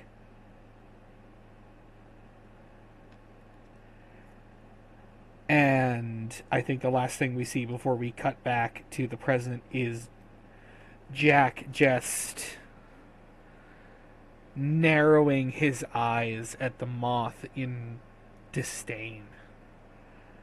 And we cut back to Garrison. It is your turn. The dragon is hanging on to the ledge, kind of clawing its way back up.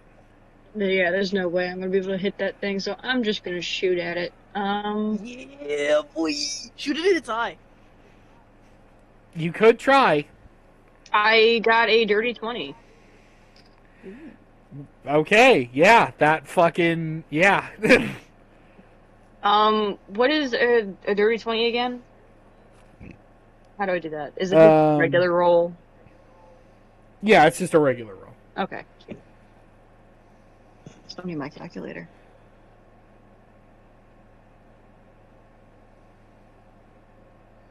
I love the dream sequences, I can't lie. They're some of my favorite parts.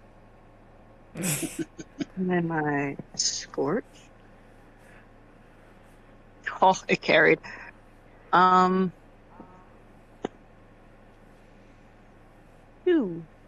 25. 2 of that is fire damage. All right. You get the impression the fire damage did not phase it much. Yeah, but I don't feel like taking it off. That's fair. What do you mean the dragon didn't take fire damage? Free, bro. Yeah. I really appreciate that we started off a campaign losing fights to bees. Yep. Almost being disemboweled by a large hornet. Yeah. And now you're fighting a zombie black dragon. Which is, as far as I'm concerned, about how D&D campaigns go.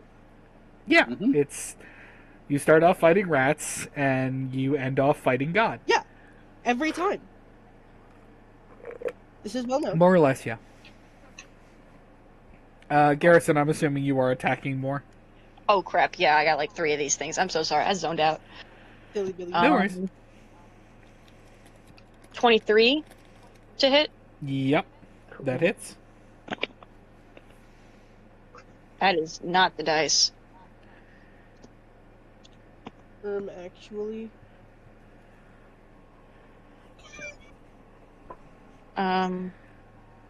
What's this?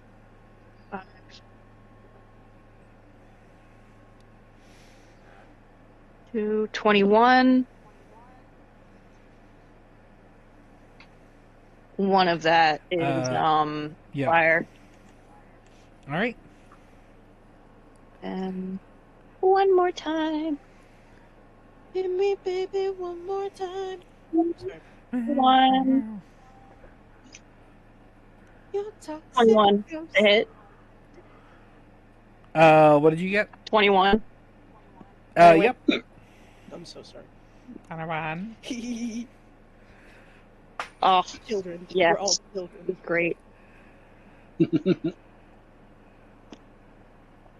Oh, even greater. 29. Speak for yourself. I'm not a children. Right. I'm just immature. Yeah. You're a child at heart. So you're fancy with it. 29. All right. Yes. Yeah. You shoot the dragon several times, and it does not appreciate. It lets out sort of various pained noises. Like a cat. Like a cat. I choose. A fucked up looking cat. I'm choosing to believe that Jack of Blades listens to Britney Spears on his in his free time.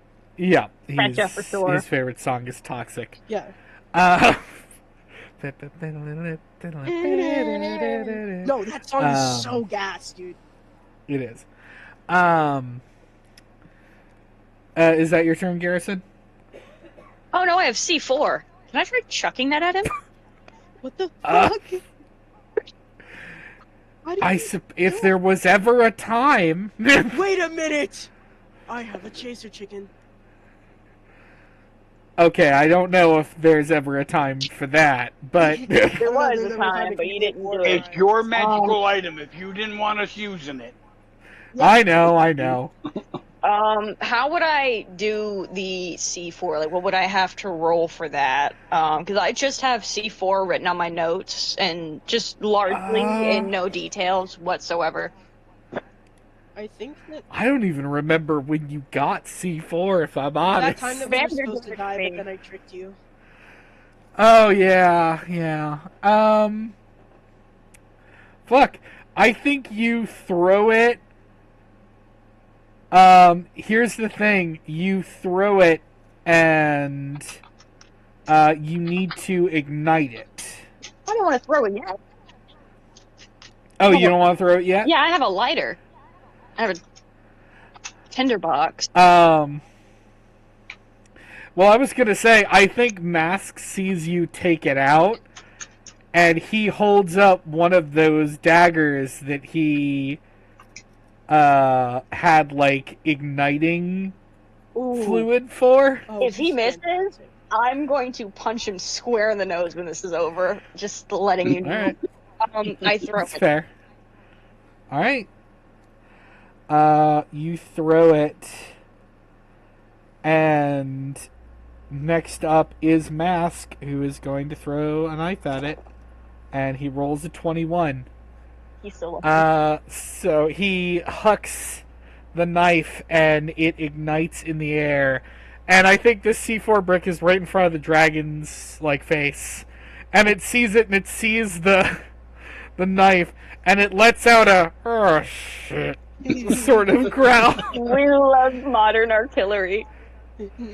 as the C4 detonates, and the platform that it was holding onto just collapses, and it goes plummeting into the darkness. I think that Jack forgets that we are, if nothing else, annoying and resilient, and will do stupid shit. Innovative is the word I would use. Innovative. Yeah, innovative. And willing to do stupid shit. It's innovation that excites. Yes.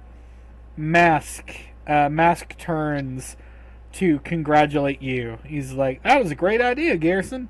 Thank you. And as he does, as you say thank you, you feel something come over you. Got a third phase. In uncomfortable presence. I need you to roll a wisdom saving throw. I'm failing this shit, y'all. It was nice knowing you. Fuck, he's gonna try to take over us. Oh fuck, I got a 7. No, Gary. No, I have heroic inspiration. Can I roll again?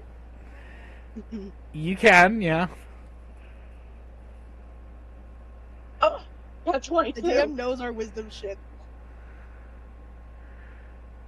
I got. You got a 22. I got a 22. I'm so proud. You feel a presence try to burrow its way into your mind, and it fails. And from your satchel, a black shadow kind of emerges and trails across the ground, before Lady Grey emerges.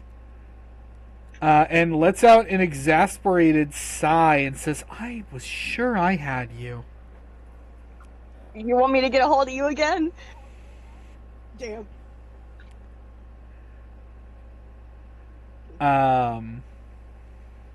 She laughs and looks around the room and says, "No, that won't be necessary. I got what I wanted." My back pocket? No. It's your haunted doll. No. As Lady Grey is talking, 3 shadowy forms emerge behind her. Uh, Roughly 10 feet tall, hunched over, hooded figures, seemingly made of pure darkness, Discomforting. appear and with raspy voices say in unison, "The deal has been struck. The soul of a black dragon." Oh, fuck. And Lady Grey laughs and says, "I have just obtained immortality."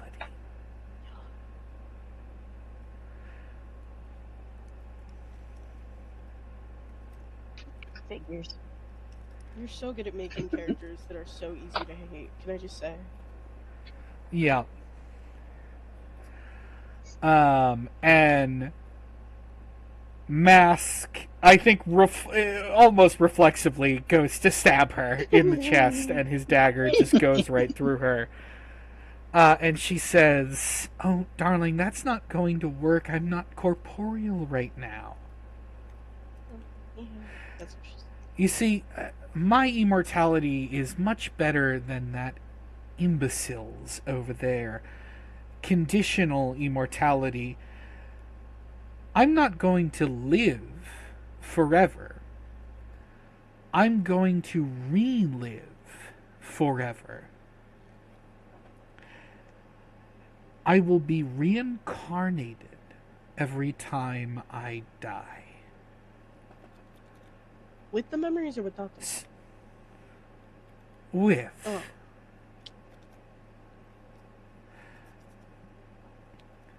No matter how many times people like you get in my way, I will always be able to try again. You know how much I am not above killing an infant? What if we just pull a Maleficar and then contain them? The thing is, you won't know where I'll be. I can wait as long as I need to reincarnate. I'll just wait until you're all in the dirt. You probably should. Pro tip. And Mask is just fuming at this. He is just sort of... you can tell he is containing his rage just barely. Do you think if we can contain her soul in like a dead body, like a hollow man, and then keep her in like a cage? That's what I was thinking. Like, are you saying that out loud? Yeah, let's hear the class's thoughts. I'm sleeping. Oh yeah, yeah, it's true. Dirk is. Yeah, Dirk is unconscious. Yeah. All right. But is that to player to DM? Is that possible? We can like contain her body in like a hollow man and put her in like a cage 70 feet underground. If I rattle the cage, will she get upset? Is it like a... That would require some doing. And Mask actually steps away. He is fuming. He walks away and is just like grumbling. As Lady Grey is gloating,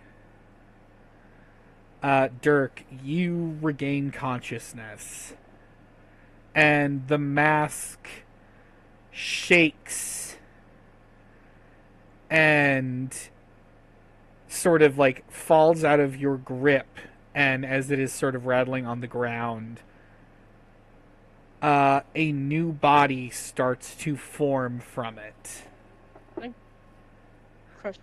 Sort of backwards from the mask. And you hear Jack laughing. Hey guys, we're not done with. Sorry, I'm waking up still a little bit. Guys, he's His dragon's dead, but he's not. As per usual. As he laughs, I think a torso and an arm form, and he kind of is crawling his way along the ground toward you, Dirk. And he says, "Weren't you paying attention? I can't be killed by anything other than my sword." Can I cut his head off? Will that pop him again? Don't hold on. Don't pop him yet. Let him dig his own grave. So, Jack, do tell me, since I wish to give you mercy, where is the sword? It is on the ground not far from him. But he says, "Oh, but Dirk, weren't you paying attention? No. I said it. I still needed one more hero. You The count. sword's not fully charged." Right. Dirk goes and picks up the sword.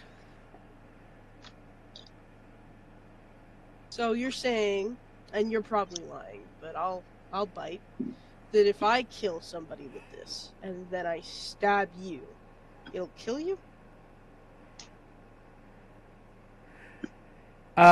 He kind of flops over onto his side as more of his body is forming.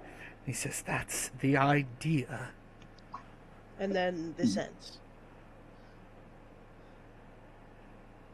Finally. Do you just want to die? Yes.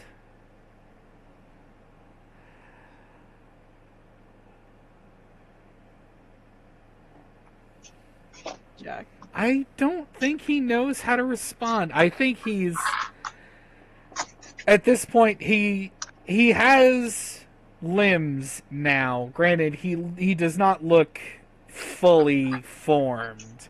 He looks sort of malnourished.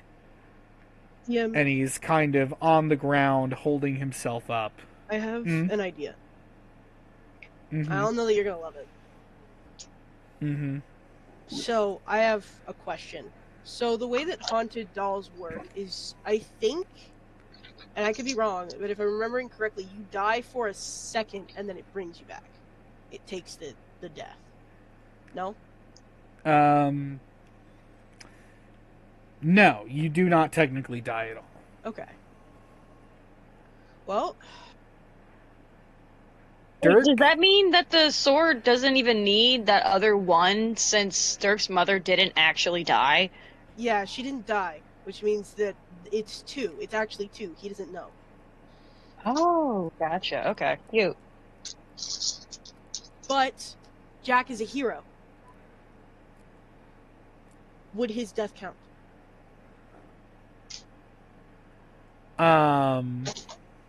I think you actually hear a voice say from behind you, "Yes, I believe it would." And you see the archaeologist has entered the room along with the guildmaster and Twin Blade. So I gotta kill one person and then Jack. It's that easy. Yep. And as you hear that, Dirk, I need you to make a dexterity saving throw. As you hear this voice from behind you say, "Yep." That's an what the? That's I'm sorry. Hold on.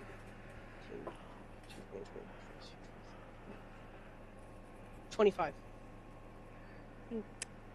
Mask was always faster than you. Son of a bitch. You are palmed in the back and knocked forward, and as you are, Mask grabs the sword. Come on, man. Can I tackle him? He sort of takes a step back from all of you. He says, "Hold on." Come on, man. We all knew it was gonna be me. He calls out towards those three shadowy figures and says, "Hey, you like making deals? I got one.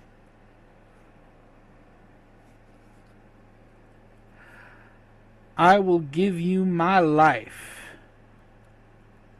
in return for a boon." And the three of them sort of look in his direction, and he says, "Her deal is that she gets to reincarnate whenever she wants, right? And you know someone like her isn't going to honor her end of the bargain. One day she'll come for you, and she will destroy you." And they kind of look amongst themselves. They don't really respond, but they go back to looking at him, and he holds the sword and says, "In return for my life, I want to become her shadow. Wherever she goes, I go. That's evil. Wherever her soul reincarnates, I will be there."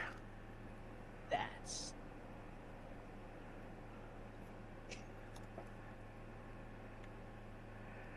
And Lady Grey does not seem to like this. She looks at them and she's like, "You can't possibly be entertaining." And then the middle one says, "Done."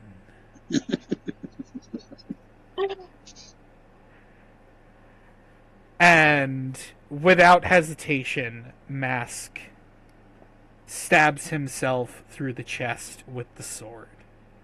that's. I feel like Dirk would try his best to run. Mind you, he's at 11 hit points. He's not much better off than Jack right now. Yeah. So he's like kind of struggling over, and the only thing that he can think to do, because he knows this is kind of it, you know? Sorry, I'm gonna cry. Wait for a second. He knows that this is it. He pulls the sword out of Mask. And He hugs you. It was supposed to be me, you fucking idiot. I gave your mother that doll on purpose. There was so much I wanted you to see still. I know, kid, I know. He's stroking your fur and holding you as tight as he can as the strength fades from him, and he says, "I had to do it. I know. I had to." I know. Be okay after this, okay? Just be okay. "I will." And God, I'm crying. I'm crying real life tears. Hold on. Fuck. I said I wasn't gonna cry.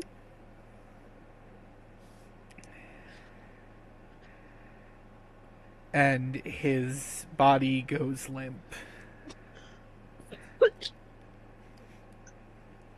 Okay. And I feel like Dirk is like hyperventilating as he like holds this sword, this blade. And he walks over to where I'm assuming Jack is still trying to get up. Yeah. Jack, just still okay, buddy. Just stay. It's okay. And he like kneels down. Jack, I'm sorry for what happened to you.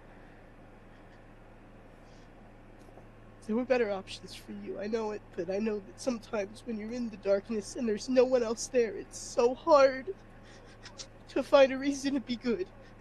It's so hard to want to see anything better than what you know. And I got lucky. because I could have been you. And I'm sorry. I'm so sorry, buddy. I'm so sorry. I promise I'm sorry. And he starts to raise the sword up to, like, kill him. You know? As you raise the sword, Dirk, you are crying there. Your vision is blurred. But even in this state, you notice something strange, and Barry and Garrison, you notice it too. Everyone in this room, including Jack, is frozen.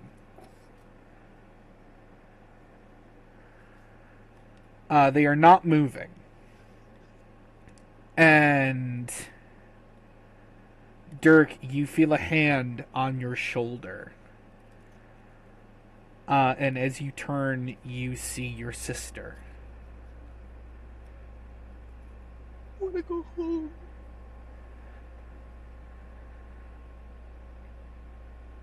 I think she hugs you. And she says, I know.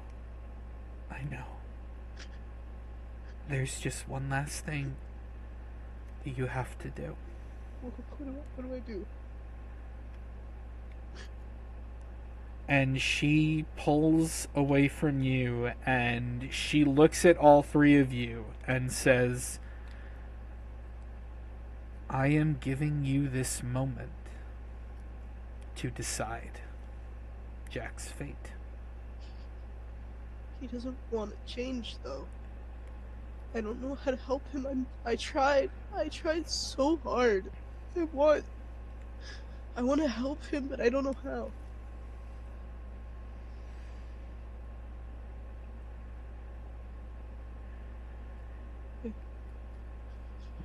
The way I see it, you have three options. You can use the sword to do what William tried to do all those years ago and destroy him. Remove him from existence. Or you can use the sword to undo what William did. Restore the emotions Jack was deprived of.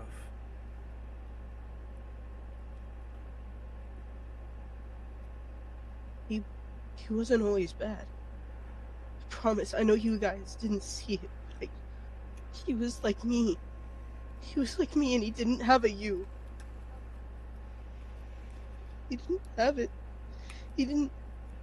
The sword. It was. Do you think the reason that Moth couldn't find him and was lost and left him was because of the sword itself? If we were to not kill him and restore his emotions, I worry if it will still give him the insight and like the choice to still do evil things. Everyone. We know for sure that if we restore his emotions, he won't go all supernova evil again. We don't. But we don't know that about each other. Not really.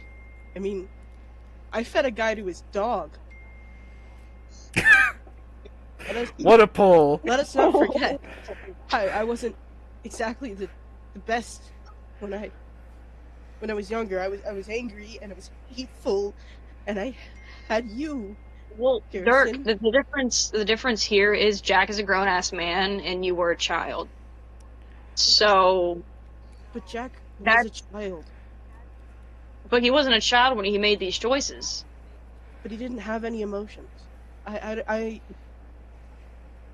Jack hasn't had emotions for who knows how long. We don't know how he's going to react if we give him these emotions. I'm not against it, but I want to know if that we're all okay with whatever happens after we fix him, quote unquote fix him. That whatever he does after, it's going to be on us. So if he causes the apocalypse again, that's not going to be great. There were three options. You gave us 2. Dirk, you see the moth appear. Hi, buddy. And say,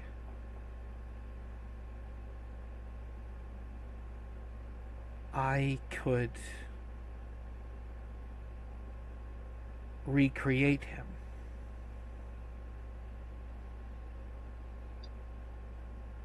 Recreate? That would reset him. And then that makes me feel put icky. him back. But that makes me feel icky. It wouldn't be his choice to get reset. It's not his choice in the first place. Yeah, as far as I'm concerned, and this may sound kind of mean, but I think Jack is beyond asking what he wants. He doesn't have emotions at all. He doesn't. This is gonna sound so weird. I don't know that he knows what he wants. I think he wanted to die. There are only 3 options with this sword for us, and even if there was a 4th for him, he didn't really seem to be fighting me much. I mean, to take someone's life away it's different when you kill them, because then they're dead. But we're going to wipe his memory completely. I don't know. Just that last option seems kind of icky to me, but... No, I think it's more to do with who... No, I mean, that is... I didn't get to elaborate much more, but the moth does clarify, if I do that, the person that Jack is would be destroyed. He would be returned to the state he was in when he was created. Essentially a child. Yeah. And as much as he might have gone through, I guess I'm just worried about, he was a compassionate person. What's he gonna do with himself after this? This is true. He could turn into a whole different individual. But if he was once compassionate, then there is that chance that he can be that compassionate again. But there's also that chance that he won't, and he might just say "fuck us" and then obliterate us. I worry more about what he'd do to himself. Compassion makes you want to help people. He didn't want to fight that day, I promise. And then to have to look back at all that he's done. I feel like, honestly, that's a fitting... I don't want to say punishment, because, yeah, it honestly seems like a fitting punishment. Because in the end of it, he still had the illusion of choice. He still had a choice in to do these things, whether he didn't, like... How Mask explained it, if someone just doesn't feel these emotions, they have the choice whether to do something bad or do something that's not bad. And he made the choice to do the bad thing. So I feel like if we give him back his emotions and he is just going to be guilt-ridden, I think that's something that he needs to sit there and deal with, because, he kind of set the entire continent ablaze and, committed multiple different mass murders and other fucked up atrocities. So I feel like if we were to let him live, have him live with the memories of what he's done. I agree. I still feel terrible, but I want him to live. And okay. We'll give him his emotions back and hope for the best. I hope he forgives me. The moth approaches you, Dirk, and you can kind of see that they are becoming more translucent. Will I see you after this? I think it's best I go back to sleep. Why?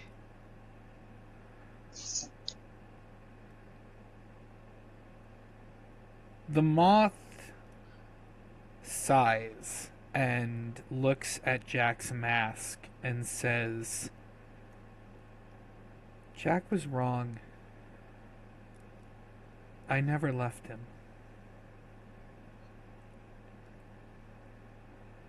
I'm the reason he became what he became.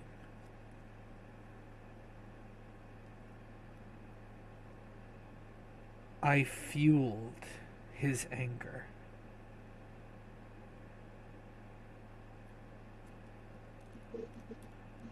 I didn't mean to. But until you were born, I was still with him.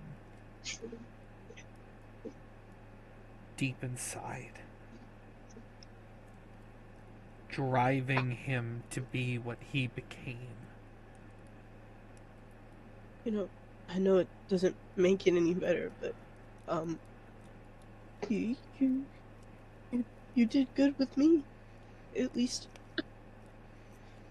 I did. Dirk,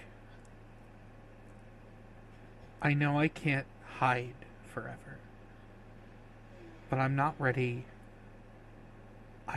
to face reality, not yet. But I have a favor to ask of you. What's up? When I am, will you help me? Always. What else are friends for? I won't leave you behind. Thank you.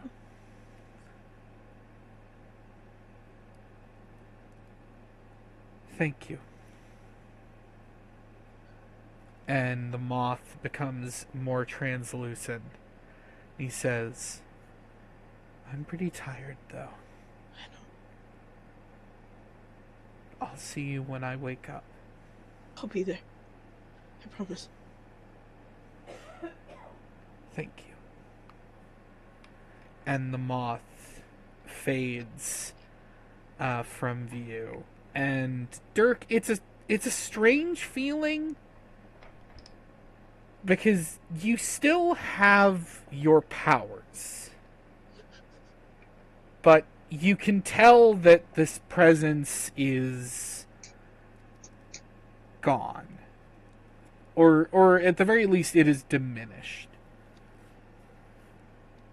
And that's it's lonelier than I expected. I think that Dirk kind of looks over at Garrison and tears, and he just looks. I think the most akin you could see him as is the day that you found him on your doorstep, looking disheveled and sad and alone. You're a piece of shit for putting that image in my mind. I don't want to be the only one crying today. And he just walks over to you. And he looks up and he's just... Garrett... Dad, I want to go home after this. Can we go home? We're going home and we're staying home. My ass is not leaving that island ever again. Okay, will you sit with me when I do it? I'm scared. I'm scared he's gonna be mad at me. Could anyone do it? I need to. Yeah, theoretically. Theoretically, but yeah, it does feel like Dirk should be.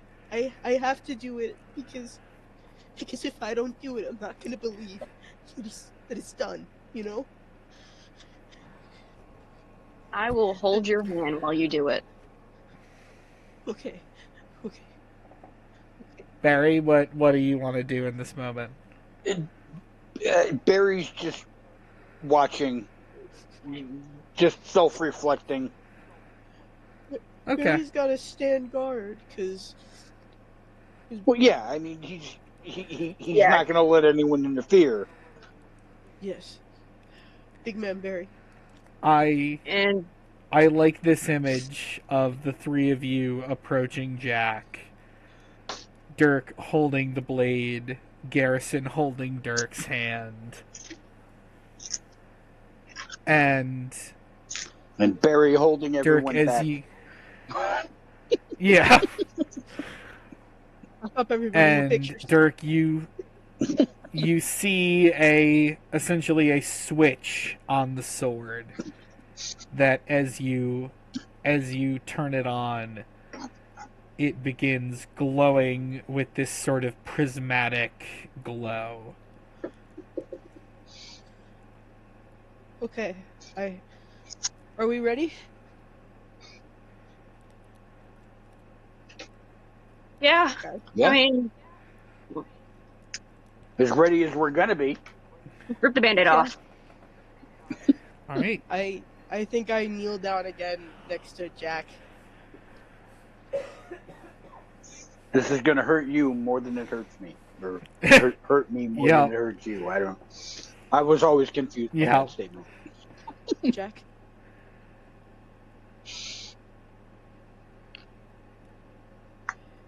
Is this? Are you using it? Because he is still frozen. Okay, I was gonna wait till he was unfrozen to like tell him something, but if we're doing it while he's frozen, that's fine. Yes. All right. Okay. As you activate the sword, as it touches Jack, it's like a flashbang goes off in this room. Oh fuck, that's bright. I have dark vision, not light vision. And there is the accompanying eat sort of noise that deafens you all for a moment. And we see as time resumes, we see Goliath facing off against a group of minions. Blocking the entrance to this chamber, and all of the minions just stop. They all just simultaneously keel over, and Goliath locks up for a moment. I think I'm still gonna be looking at Jack, regardless of anything else. Oh, that's fine. This is an out of character cutscene we're seeing. Okay. You guys don't witness this. We watch as across Contriva all of the minions just simultaneously and then just fall over at the exact same time. And in the chamber, Jack, I think, stares up at you for a moment and then just like scrambles backwards. Jack, it's okay. And he is staring at the three of you, and his eyes are wild. They are darting between the three of you and everywhere. He is looking at everything and everyone, and he kind of starts to curl up and then just snaps to his feet, and he is still looking around frantically. And he starts to say something, just... Jack. And then he bolts Can I grab him? into the air. Nah, grab him. I cast fly and I run him and I try to grab him.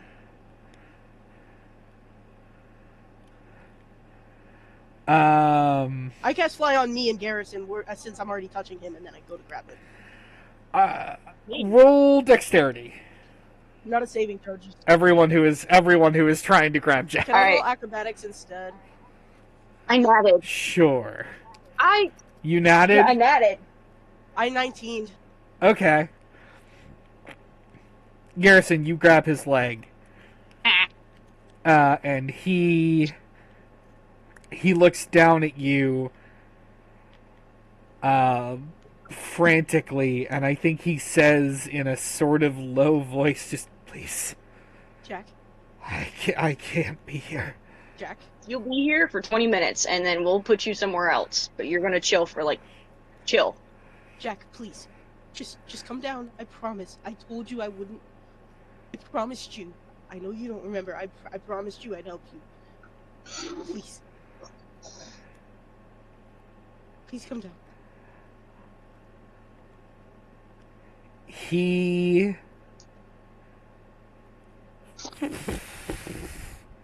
Actually, I don't know why this is a thing. I don't know why I'm agonizing over this.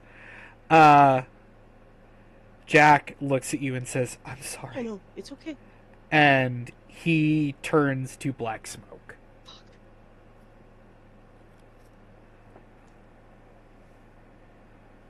And with that, Jack is gone.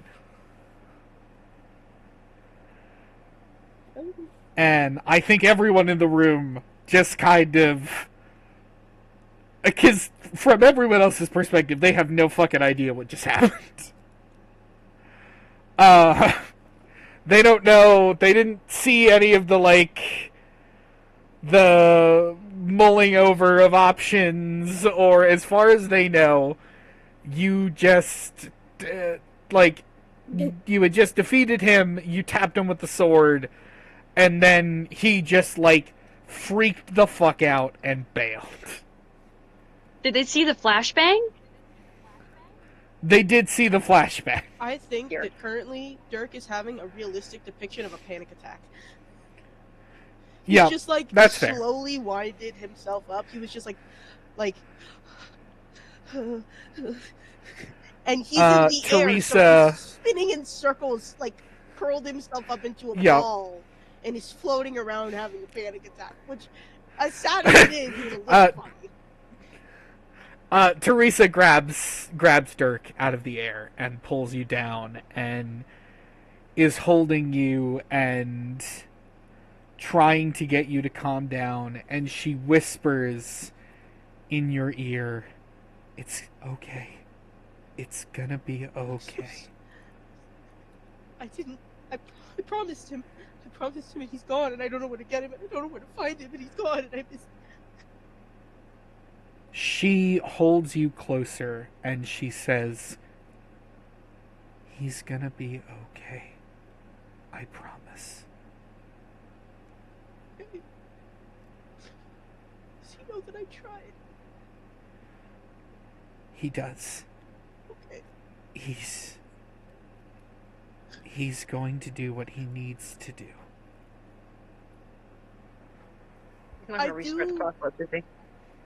I do want to note.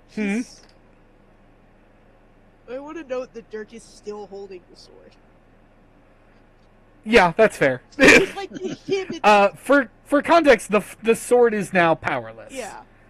It is devoid of power. It's all he has left of two people one of whom he should have hated but he couldn't, and then the other was somebody he had.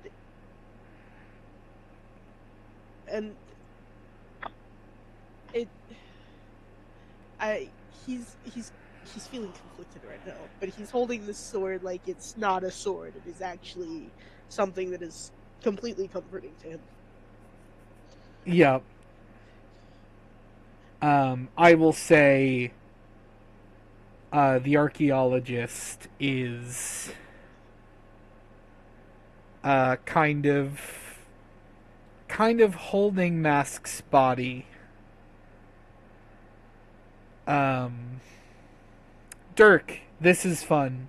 And maybe, I don't know if this will make it better or worse. Dirk, when you glance in the direction of Mask's body, you see something. And you see something that no one else in this room would actually notice. Which is that the archaeologist is not sitting alone. He is actually sitting in a group of 3. Sitting next to him, holding hands are Mask and Elvira Gray. Can I, like... I know that I, like, probably shouldn't walk over, but can I, like, look over at them and just wave? Yes. I think all three of them give you a wave back.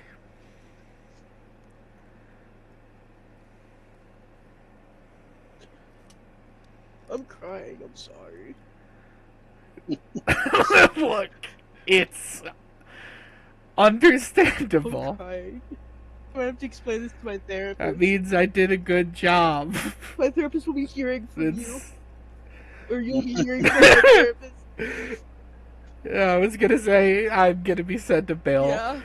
An invoice $1 bajillion. Yeah. Oh my god. I'm gonna tell at least. I'm trying. I'm gonna tell Garrison at least, and Barry be like, he's over. He's okay. I mean, like, he's not okay, but he's okay. Fuck.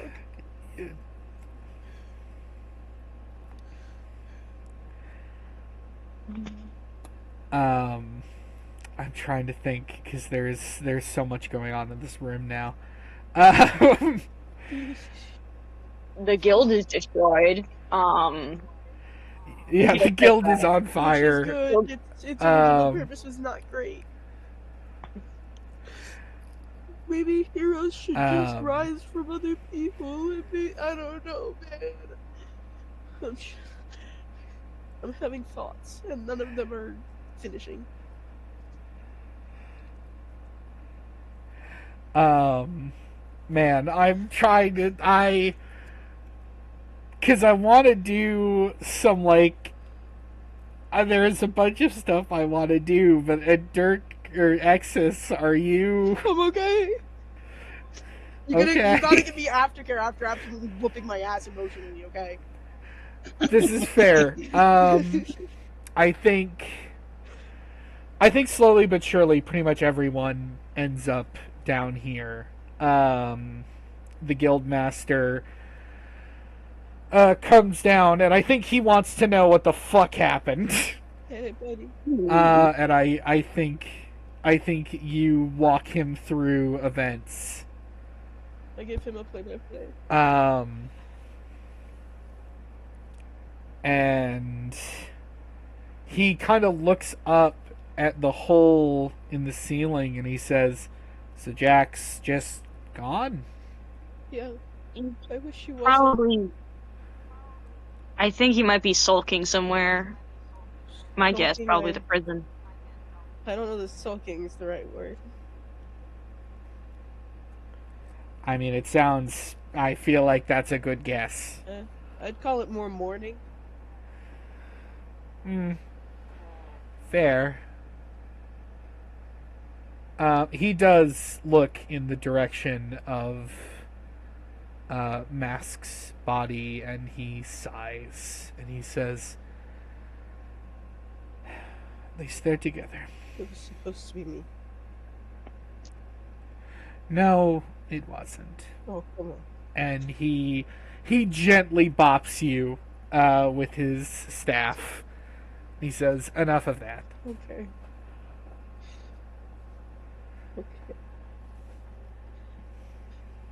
I hope that I see Jack again one day.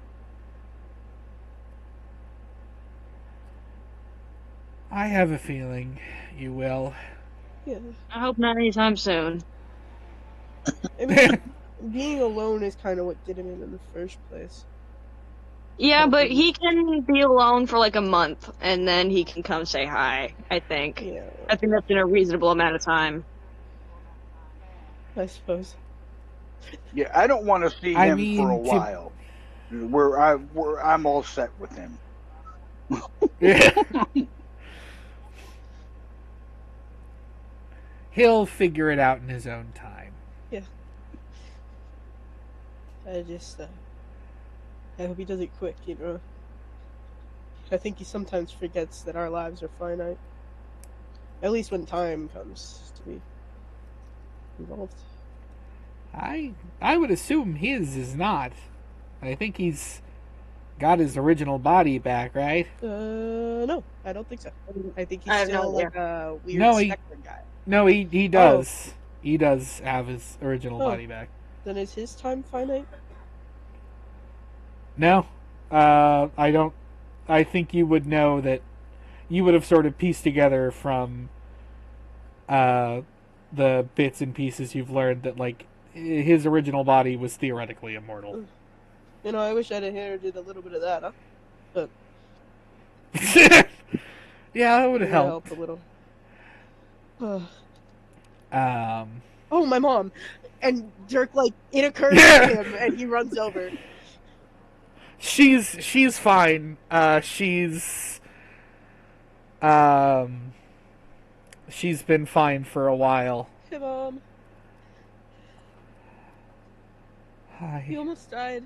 She hugs you and she says, "I am so sorry."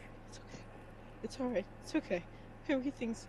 Well, it's not okay, but it's okay. In the most okay way that it can be. It is what it is. Things happened. Jack's gone. I've heard. I feel so stupid for not wanting him to be. For what it's worth, I think what you did was very kind. Thank Garrison and Barry. I almost erased his memories. I don't know how I live with that. Of all that he did. I don't think I could have. But, to be fair, if I'd done all that, and this was... I'd want someone to kill me. I don't know. I feel a little cruel.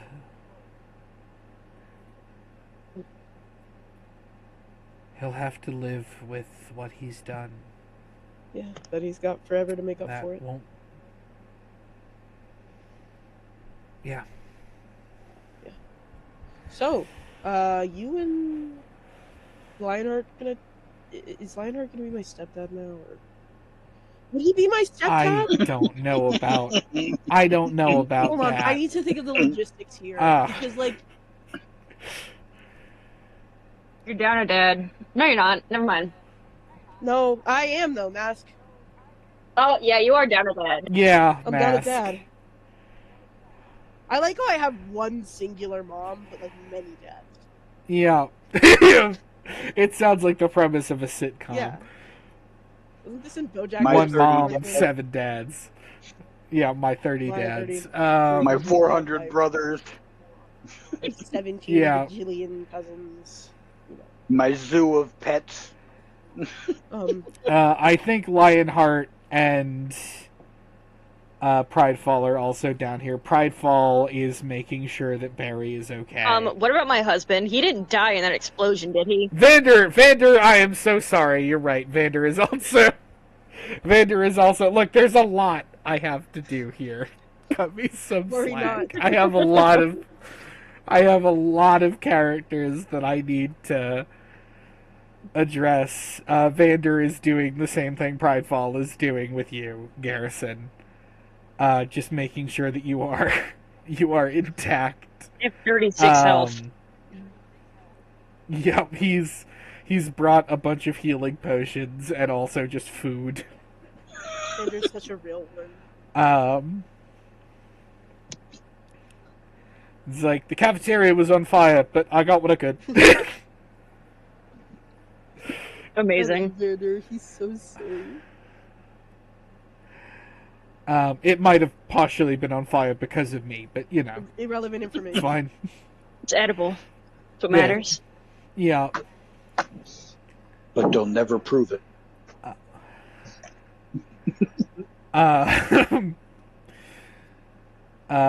Lionheart. I think I like to imagine Lionheart overheard you ask if he was your stepdad, and he got kind of flustered. Like, well, no, I'm not. Right. I don't think Because you're my so. biological dad. Well, How does that work, by the way? Because I You get am a couple still months of Jack's child kid, support. and I'm your kid, and I'm her kid. What are the percentages here? I don't want to I think also, about it. you know what? I'm not really well versed in math. Yeah, it's Genetic. too complicated. You know, man, I'm gonna be honest. If it's like freaky for you, you don't have to think of me as your kid. It's fine. I'm not gonna be like upset.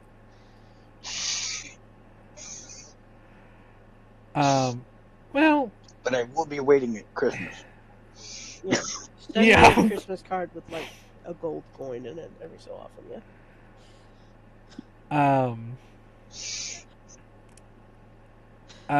He kind of chuckles and he says, "Well, actually, me being your father might be relevant to some extent." Relevant. How?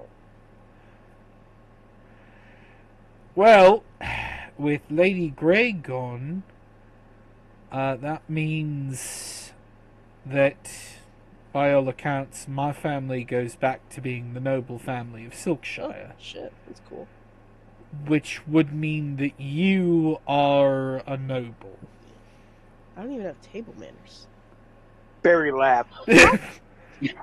Now I'm kind of pissed. How is Dirk a noble before me? Well, hold on now. You're my dad, and you raised me, so you're a noble too. I've just decided I can do that because I'm a noble. I guess in a way, yeah, that does sort of apply. Slay. That's what I am. And Dirk looks over at Ajax, and then just like, if you could see a face flush, I think it's just his ears turn like bright red, and he like looks away and he's like, "Can nobles be gay?" Yes. Most and of them are. Your mother actually kind of looks vaguely in she looks in Lionheart's direction. I'd say, for his sake, I certainly hope so. Well, look. Wait a minute. Then why did you? Leave me alone. I'm not. Queerio! Well, no, I'm bi. Okay. Thank you. Oh. Sorry, that was not a nice thing to say. You coming out to me. I'm sorry. Because that only is relevant because I had established Dirk wouldn't really know this, but Lionheart had unrequited feelings for Maestro. Oh, Lionheart. Speaking of him, Oh yeah, you tell him. did you know that he turned into a god? He's a god now. Did you know that? I didn't know that. I saw him like 30 minutes ago. It was crazy.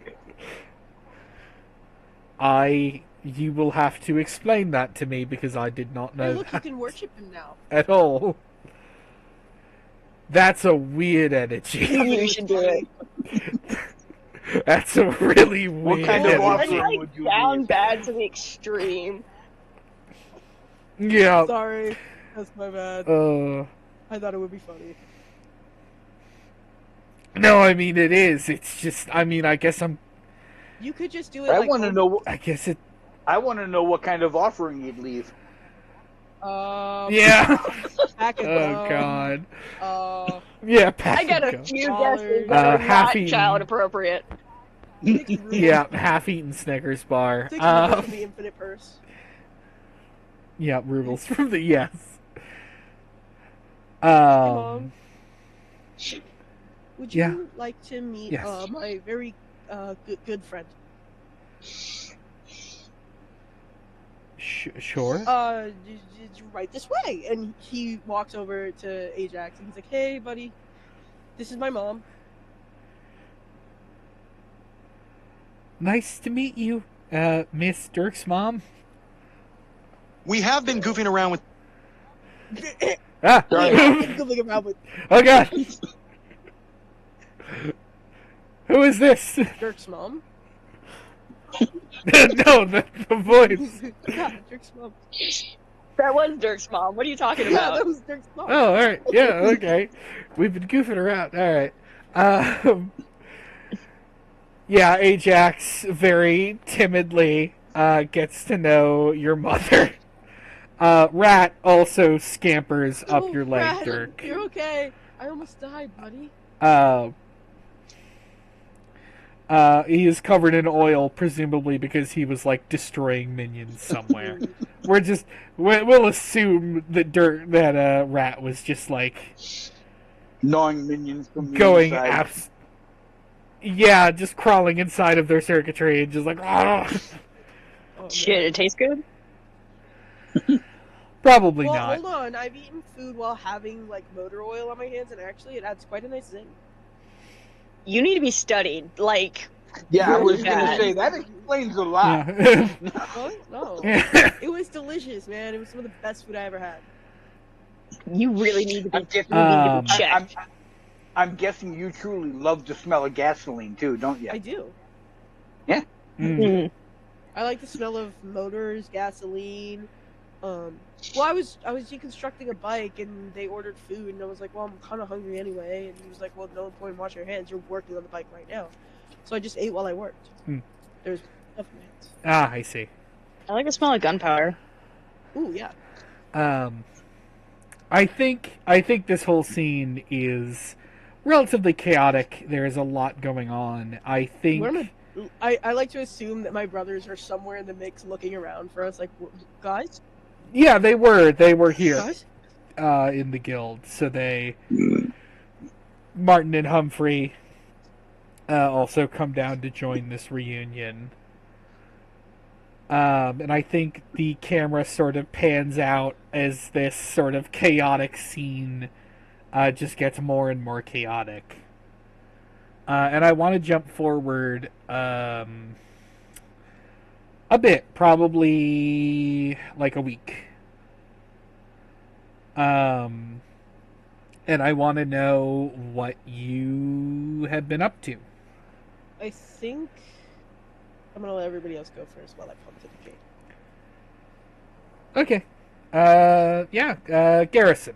What have you been up to in the week since Jack's defeat? Well, considering I grabbed every single little bit of contents out of Jack's desk, I feel like I've been sorting through that and getting majority of what's left of my stuff over from the guild, because I am in fact going back home.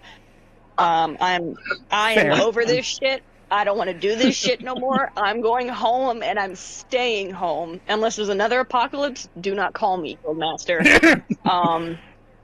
So I'm just like prepping myself to like leave, and I'm really hoping that Vander will go with me. Oh, absolutely! Oh, fantastic! I can use him as stocking. I got a new stock boy. Vander is. I like that. That's your justification for keeping Vander around. I need someone to stop. Yeah, no, Vander is absolutely going to go with you. I think you return to a hero's welcome. Not only having saved the town from Farhay a few months prior, but also having saved the world or saved at least Contriva from Jack's apocalypse. This is true. I also want to note that I wanted to stop by the bank and get my buttload of money, so I feel like I also did that. Oh yeah, no, you do that as well. I think there is a very rattled bank attendant at the Silkshire Bank. Just go in and slap that thing on the desk and be like, gimme. Yep. Just like, oh, that account. All right. He gives you, I think it was like 40,000 gold. It was more than that. I wrote it down. Where'd it go? Yeah, no, it's enough gold. It is more than enough gold to do whatever the hell. You completely redo the town. It's now a prosperous place. Yeah, I mean, you could. I absolutely could. You become the mayor. No, I'm not replacing the mayor. That's too much responsibility. I'm sorry. Yeah, let the mayor deal with the bureaucracy. Yeah. Garrison only wants to do the fun stuff. Yeah. Do the fun stuff like building a new like you just build new stuff. You build like a whole new hotel place. You make it like a destination place. You franchise. You franchise out. Tourism. Yeah.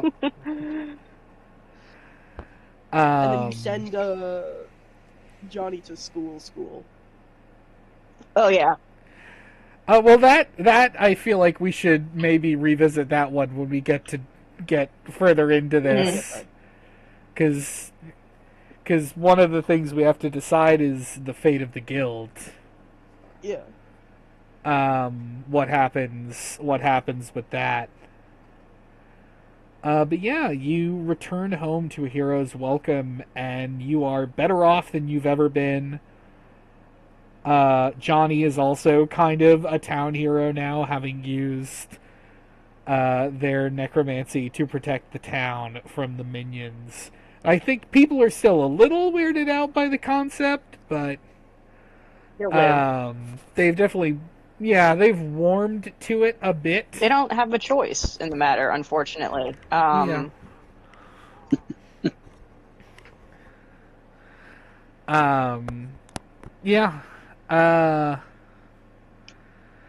Is there anything you want to do in particular, or just settle back in? I mean, I have no loose ends. I got... No, me. All right. Yeah, I got my little happy ending with my twink. Yeah, I'm all set. Yeah, I was gonna say, Barry, what do you want to do in the wake of your victory? You know, I mean, he's accomplished everything that he needed to accomplish. Grandma's fucking dead. Well, what is home? I was gonna say, what is home for Barry? Back in where is it? Silkshire? Yeah. Do you go back to the estate? Yeah. All right. Pridefall, I think in the sort of weeks, the weeks following, I think Pridefall, it becomes apparent that she just kind of wants to be around you. Me? Do you... Yes. Okay, yeah. She is kind of... Whether that becomes anything, I think is kind of up to you, but like she cares about you. She wants to make sure that you are okay, and she sort of stays by your side. Yeah, I mean there's going to be some time. Yeah. A relationship doesn't form overnight, but maybe over the course of the years. And yeah, you head back, and I think you sort of witness the sort of tumultuous events that happened in Silkshire, because, like I said, Lady Grey is gone.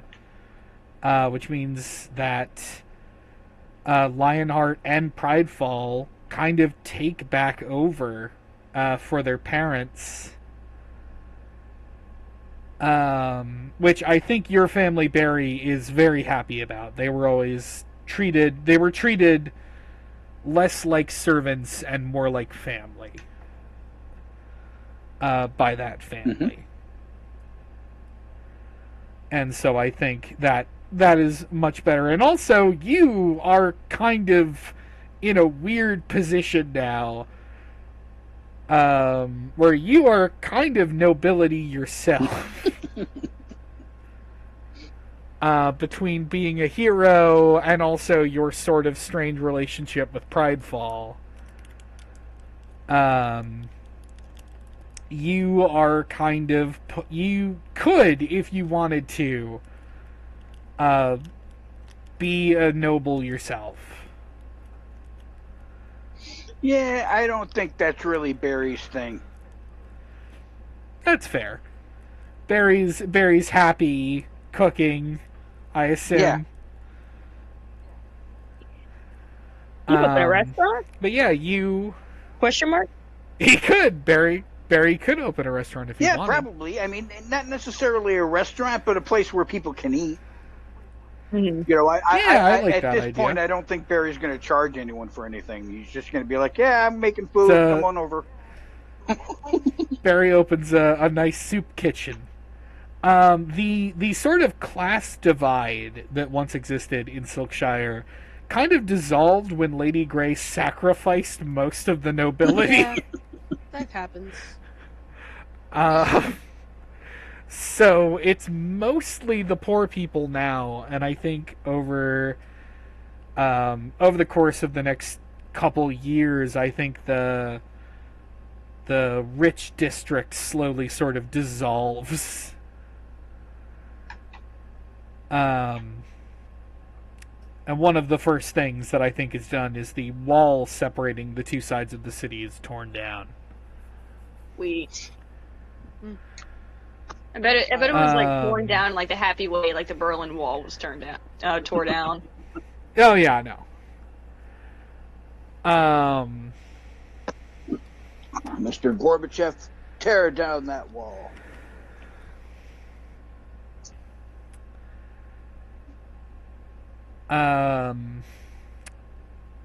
You're right. Garrison. Yes. Or no, in the sort of wake of the chaos, you never did find Lady Grey's book. You're not quite sure where that ended I up. thought they picked it up. Yeah, I Well, you picked it up and then disappeared with it. Oh, that's right. Yeah. Lady Grey kind of reformed, and the book sort of went missing. And sort of distressingly, after that day, Twinblade and his bandits returned to Soothsake, or not Soothsake, God's Peak. And you didn't hear from them. And when someone eventually went to check on the settlement, the entire town was vacant. That's disturbing. That's very upsetting. Why have you done this to me? You hate me and you want me to die. The entire town was vacant, and the team that went did not see them. But standing on a ledge above the town, holding a book bound in human flesh, was a young man with a grim face. Damn it. Freaking dang it! I should have killed that little shit. I didn't want to do it though. Look, it can't all be sunshine and roses. I know, I'm sorry. I know. I wanted to get that No, out it's of the okay. way. It's fair. It's fair. You told me. Look, everyone said I should have killed him, and I didn't.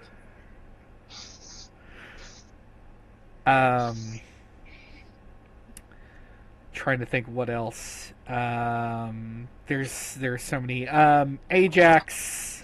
Well, let's cut to Dirk. What do you do? I think that Dirk kind of like surveys the wreckage, and then starts talking to the guildmaster about how they can reform the guild to be something better. You know, less of like a hired hit squad and more of like a bunch of people who do genuine good. I think he. I would like to say before Garrison left, he made his opinion very clear. He thinks the guild should be no longer. With the amount of people that have powers and the amount of times that it gets out of control, it is ridiculous and unreasonable. And it's quote unquote, it's basically unchecked power at that, because the court system don't do shit. We've seen that multiple times. Dirk fed someone to their dog and got no punishment for it. Love you, Dirk, but that's what happened. This is So Yeah. I think this is a fair I point. think Garrison's thoughts that it'd be best if the guild disbanded. Yeah, but then nobody would be regulating people with powers at all. Okay, but we see was what gonna say, happens Barry, when we try to did you- regulate them. The apocalypse almost just happened. I mean, To be fair, that was because Jack was like behind the entire guild's premise in the first place, and also Exactly. Maze was Yeah. funding it. Yeah, but I just I think there's got to be a. Well, this is just Garrison's thoughts on it. I think, And that's just the decision that he made, that he just wants. Like, obviously, the guild doesn't get disbanded, and the guild doesn't get disbanded, but that's my honest opinion on it. I don't think it's okay. I think it's no, fair. it's fair. I think Dirk. Barry, do you have an opinion? Barry does not have an opinion. Raymond does. Okay. Raymond agrees that the guild should be disbanded. I mean, let's face the facts. Barry beat a fairy to a bloody pulp. I mean, literally turned it into paste. Granted, the fairy was doing evil shit and came back anyway. Yeah. Yeah, technically we stopped 2 apocalypses this campaign. Right. We did cause Yeah. the first one though. Exactly! Which is why it's a great idea if we just didn't do this shit no more. Yeah, but someone's gonna be doing it. Yeah, but then they'll be held I think accountable both because sides they won't have- have the guild to fall back on. They won't Exactly. have qualified Yeah. immunity. Yeah, but then just Yeah. make the guild not offer immunity. Yeah, I was gonna say, I I think think there's a happy medium here. yeah. I think the guild needs to undergo. I think the guildmaster agrees that the guild, if the guild remains in operation at all, it needs to undergo dramatic changes. And no more of this taking bad quests. Yeah. I think Yeah, no, that is also. I think that is one of the first things that they scratch off I the think board. what Dirk does is he sits down with the guildmaster, and then, like, also he would sit down with guildmaster himself, Lionheart, because he, I think, experienced some of the worst of it and would still be around, like, theoretically, Yeah. and then Pridefall. Yeah, Silkshire is very close to the guild, both in location and also financially. Yeah. So like the guild was getting a lot of its money from Silkshire, so I think Lionheart and by proxy Barry and Pridefall Yeah. are involved in some of that. I think Dirk is going to try to lay it out. Is more or less a school. It shouldn't, and also, granted, a place where heroes, people who do these things, would be dispatched to handle exclusively people who are using their powers for evil, nothing else. There should be borderline nothing else they're doing. And also he would request reform for like the way that bandits in general are treated, because it's not okay. And maybe make like a track that they could go through, that instead of like having to struggle like that, they could try to go through reform. Even if they don't have powers, they could still do good. And then they could like work as guards or tradesmen, you know, training them and teaching them to do things that are different from being evil. And then the school part would just be like, it'd be like kind of a cross contrived as a whole. That way no kids actually have to leave their families. So like an academy. Yeah. Okay. Like Okay. more of an academy that still works with those kids as they grow older if they want to become heroes. It really is just, you kind of need to learn how to control your powers so you aren't a danger to society, but you don't have to be a hero. You can go do whatever you want. You just do kind of need to enroll in the school for a bit to learn how to do these things. Is that mandatory? Is that still, because the guild's original way of doing it was they when someone started showing powers, they would basically show up and say, "All right." I think it should be less mandatory, but highly recommended, and more of like a, hey, we will give your kid schooling for free. they'll just have a class that is specific to their power. They'll have to take an extra class. It's less of like a specific to hero thing academy, more like an academy that handles heroes when necessary. That way, Dirk is really big on education, even if he didn't fucking read. He knows better. He knows that he should have been reading, but he was too upset at the time. But he understands that there's importance, and he wanted it to be like, each school will be in wherever it needs to be. We can put them and move them around. So every major settlement, I'm guessing, has a branch. Yeah, and they can like go home like every day if possible, but if not possible, they can have a tutor come out to them once a month or whatever to like just do like power classes instead of like all the other stuff. That way they'll still get those classes, but like they don't have to leave their families. I feel like that would still be a lot of staff for such probably little, or there's probably going to be a lot of children with powers. So I feel like maybe they wouldn't be staffed enough for that. Well, I mean, if it's one guy per like small town, right, and he goes once a month, and his round is like a month. Yeah, long, there's. Okay. Yeah, there aren't that many heroes. I think there were probably like 40 like in existence, like 40 fully grown. I think it's manageable. The idea of having these smaller academies. Yeah, and then like this big area right here, it could be more for like older teens who definitely want to do this thing in specific. They want to be a hero. They want to do this. So this would be like the outpost for actual people who want their job to be being heroes. Yeah, so like the small schools are like children level, but then the bigger school is like college level. So we got grade school and college. Yes, exactly. Yeah. I like that idea. And like I'm sorry, I've been so excited to like think about how I would like try to do this.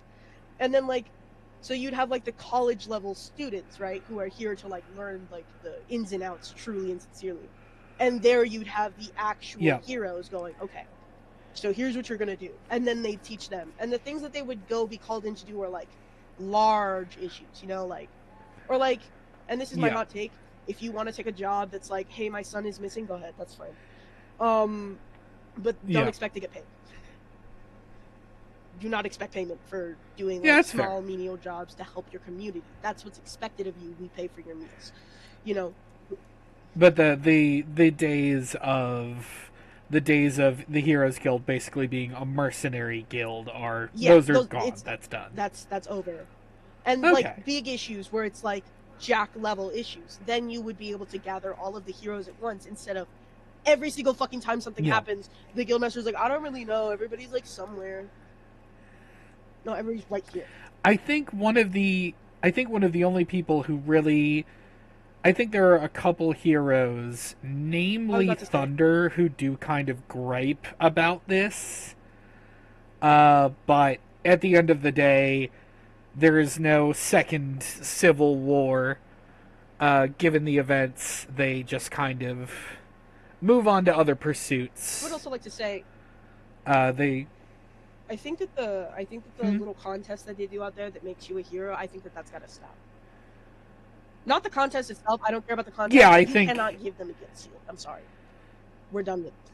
Yeah, no, that deal ends. Thunder should never have been a hero. Yeah. That's fair. Much love to him, but I think John and Archibald do complete heroes training. Archibald, however, does keep his word, and upon graduation, he does leave 2 parts unknown. I think that when he leaves, Dirk is like, you know, I'm gonna miss you, buddy. And I love you. I'll miss you too. And take care. Well, hold on. You know, if we ever cross paths again, I don't know if I ever actually told you, but my name is Fang. So you can call me that whenever you like. Fang. All right.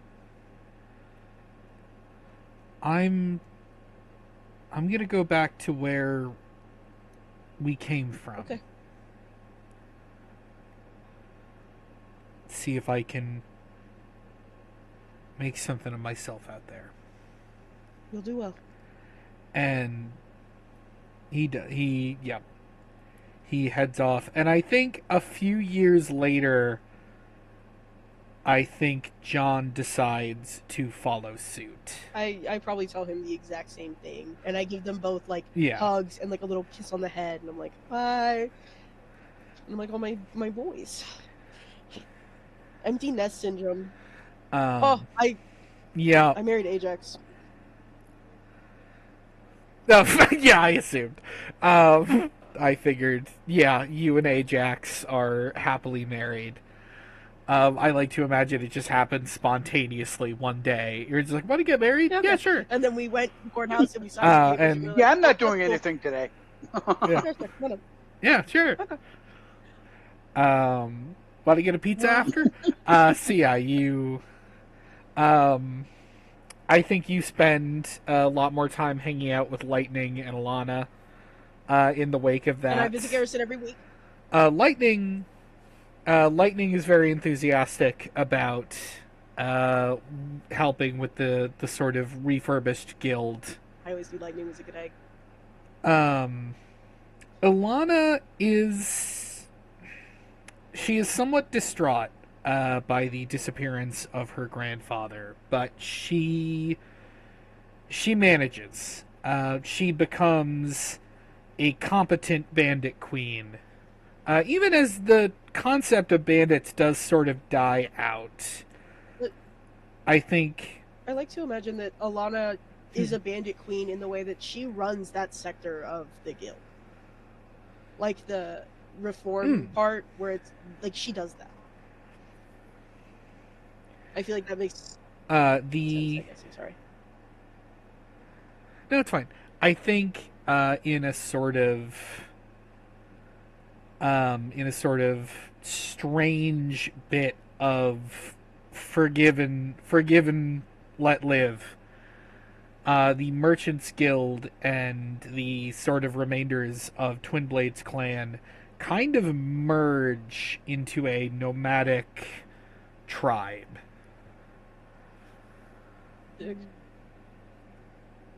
That just sort of they sort of coalesce into one sort of group. Just sort of traveling across Contriva and trading and performing odd jobs and just kind of living a nomadic lifestyle.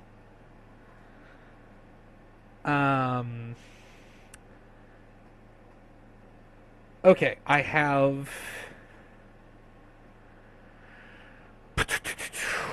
Let me think. Can I? In the wake of the battle,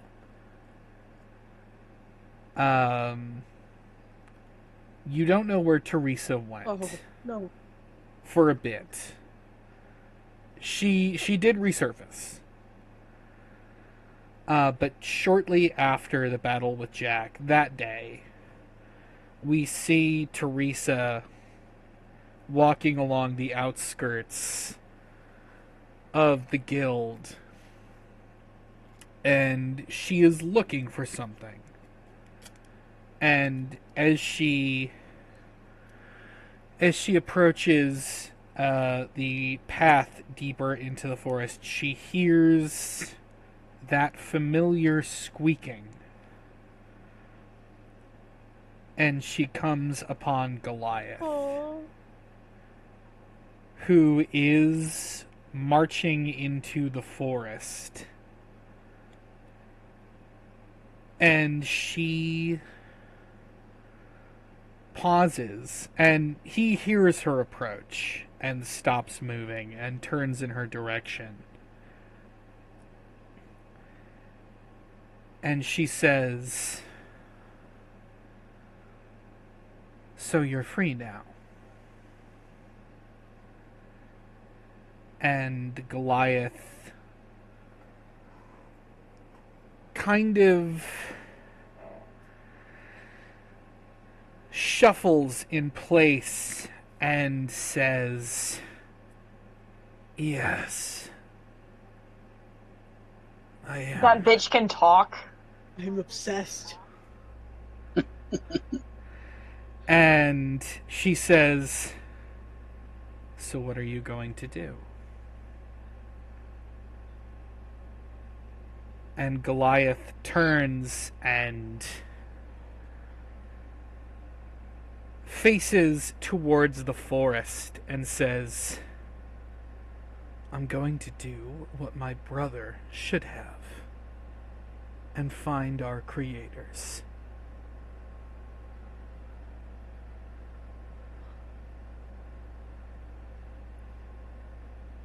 And he marches into the forest. He has a brother? Wait!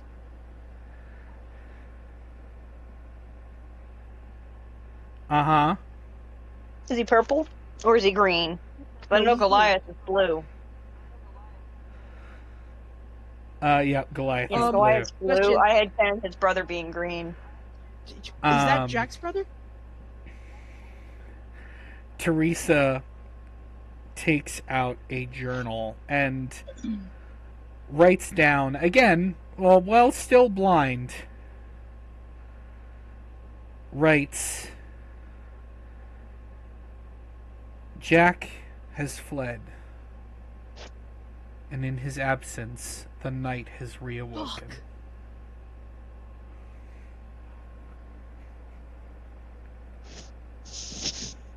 Fuck. I mean, Jack's not doing anything evil, so I don't. No, Not the really. Knight was worse than Jack. Who was the knight?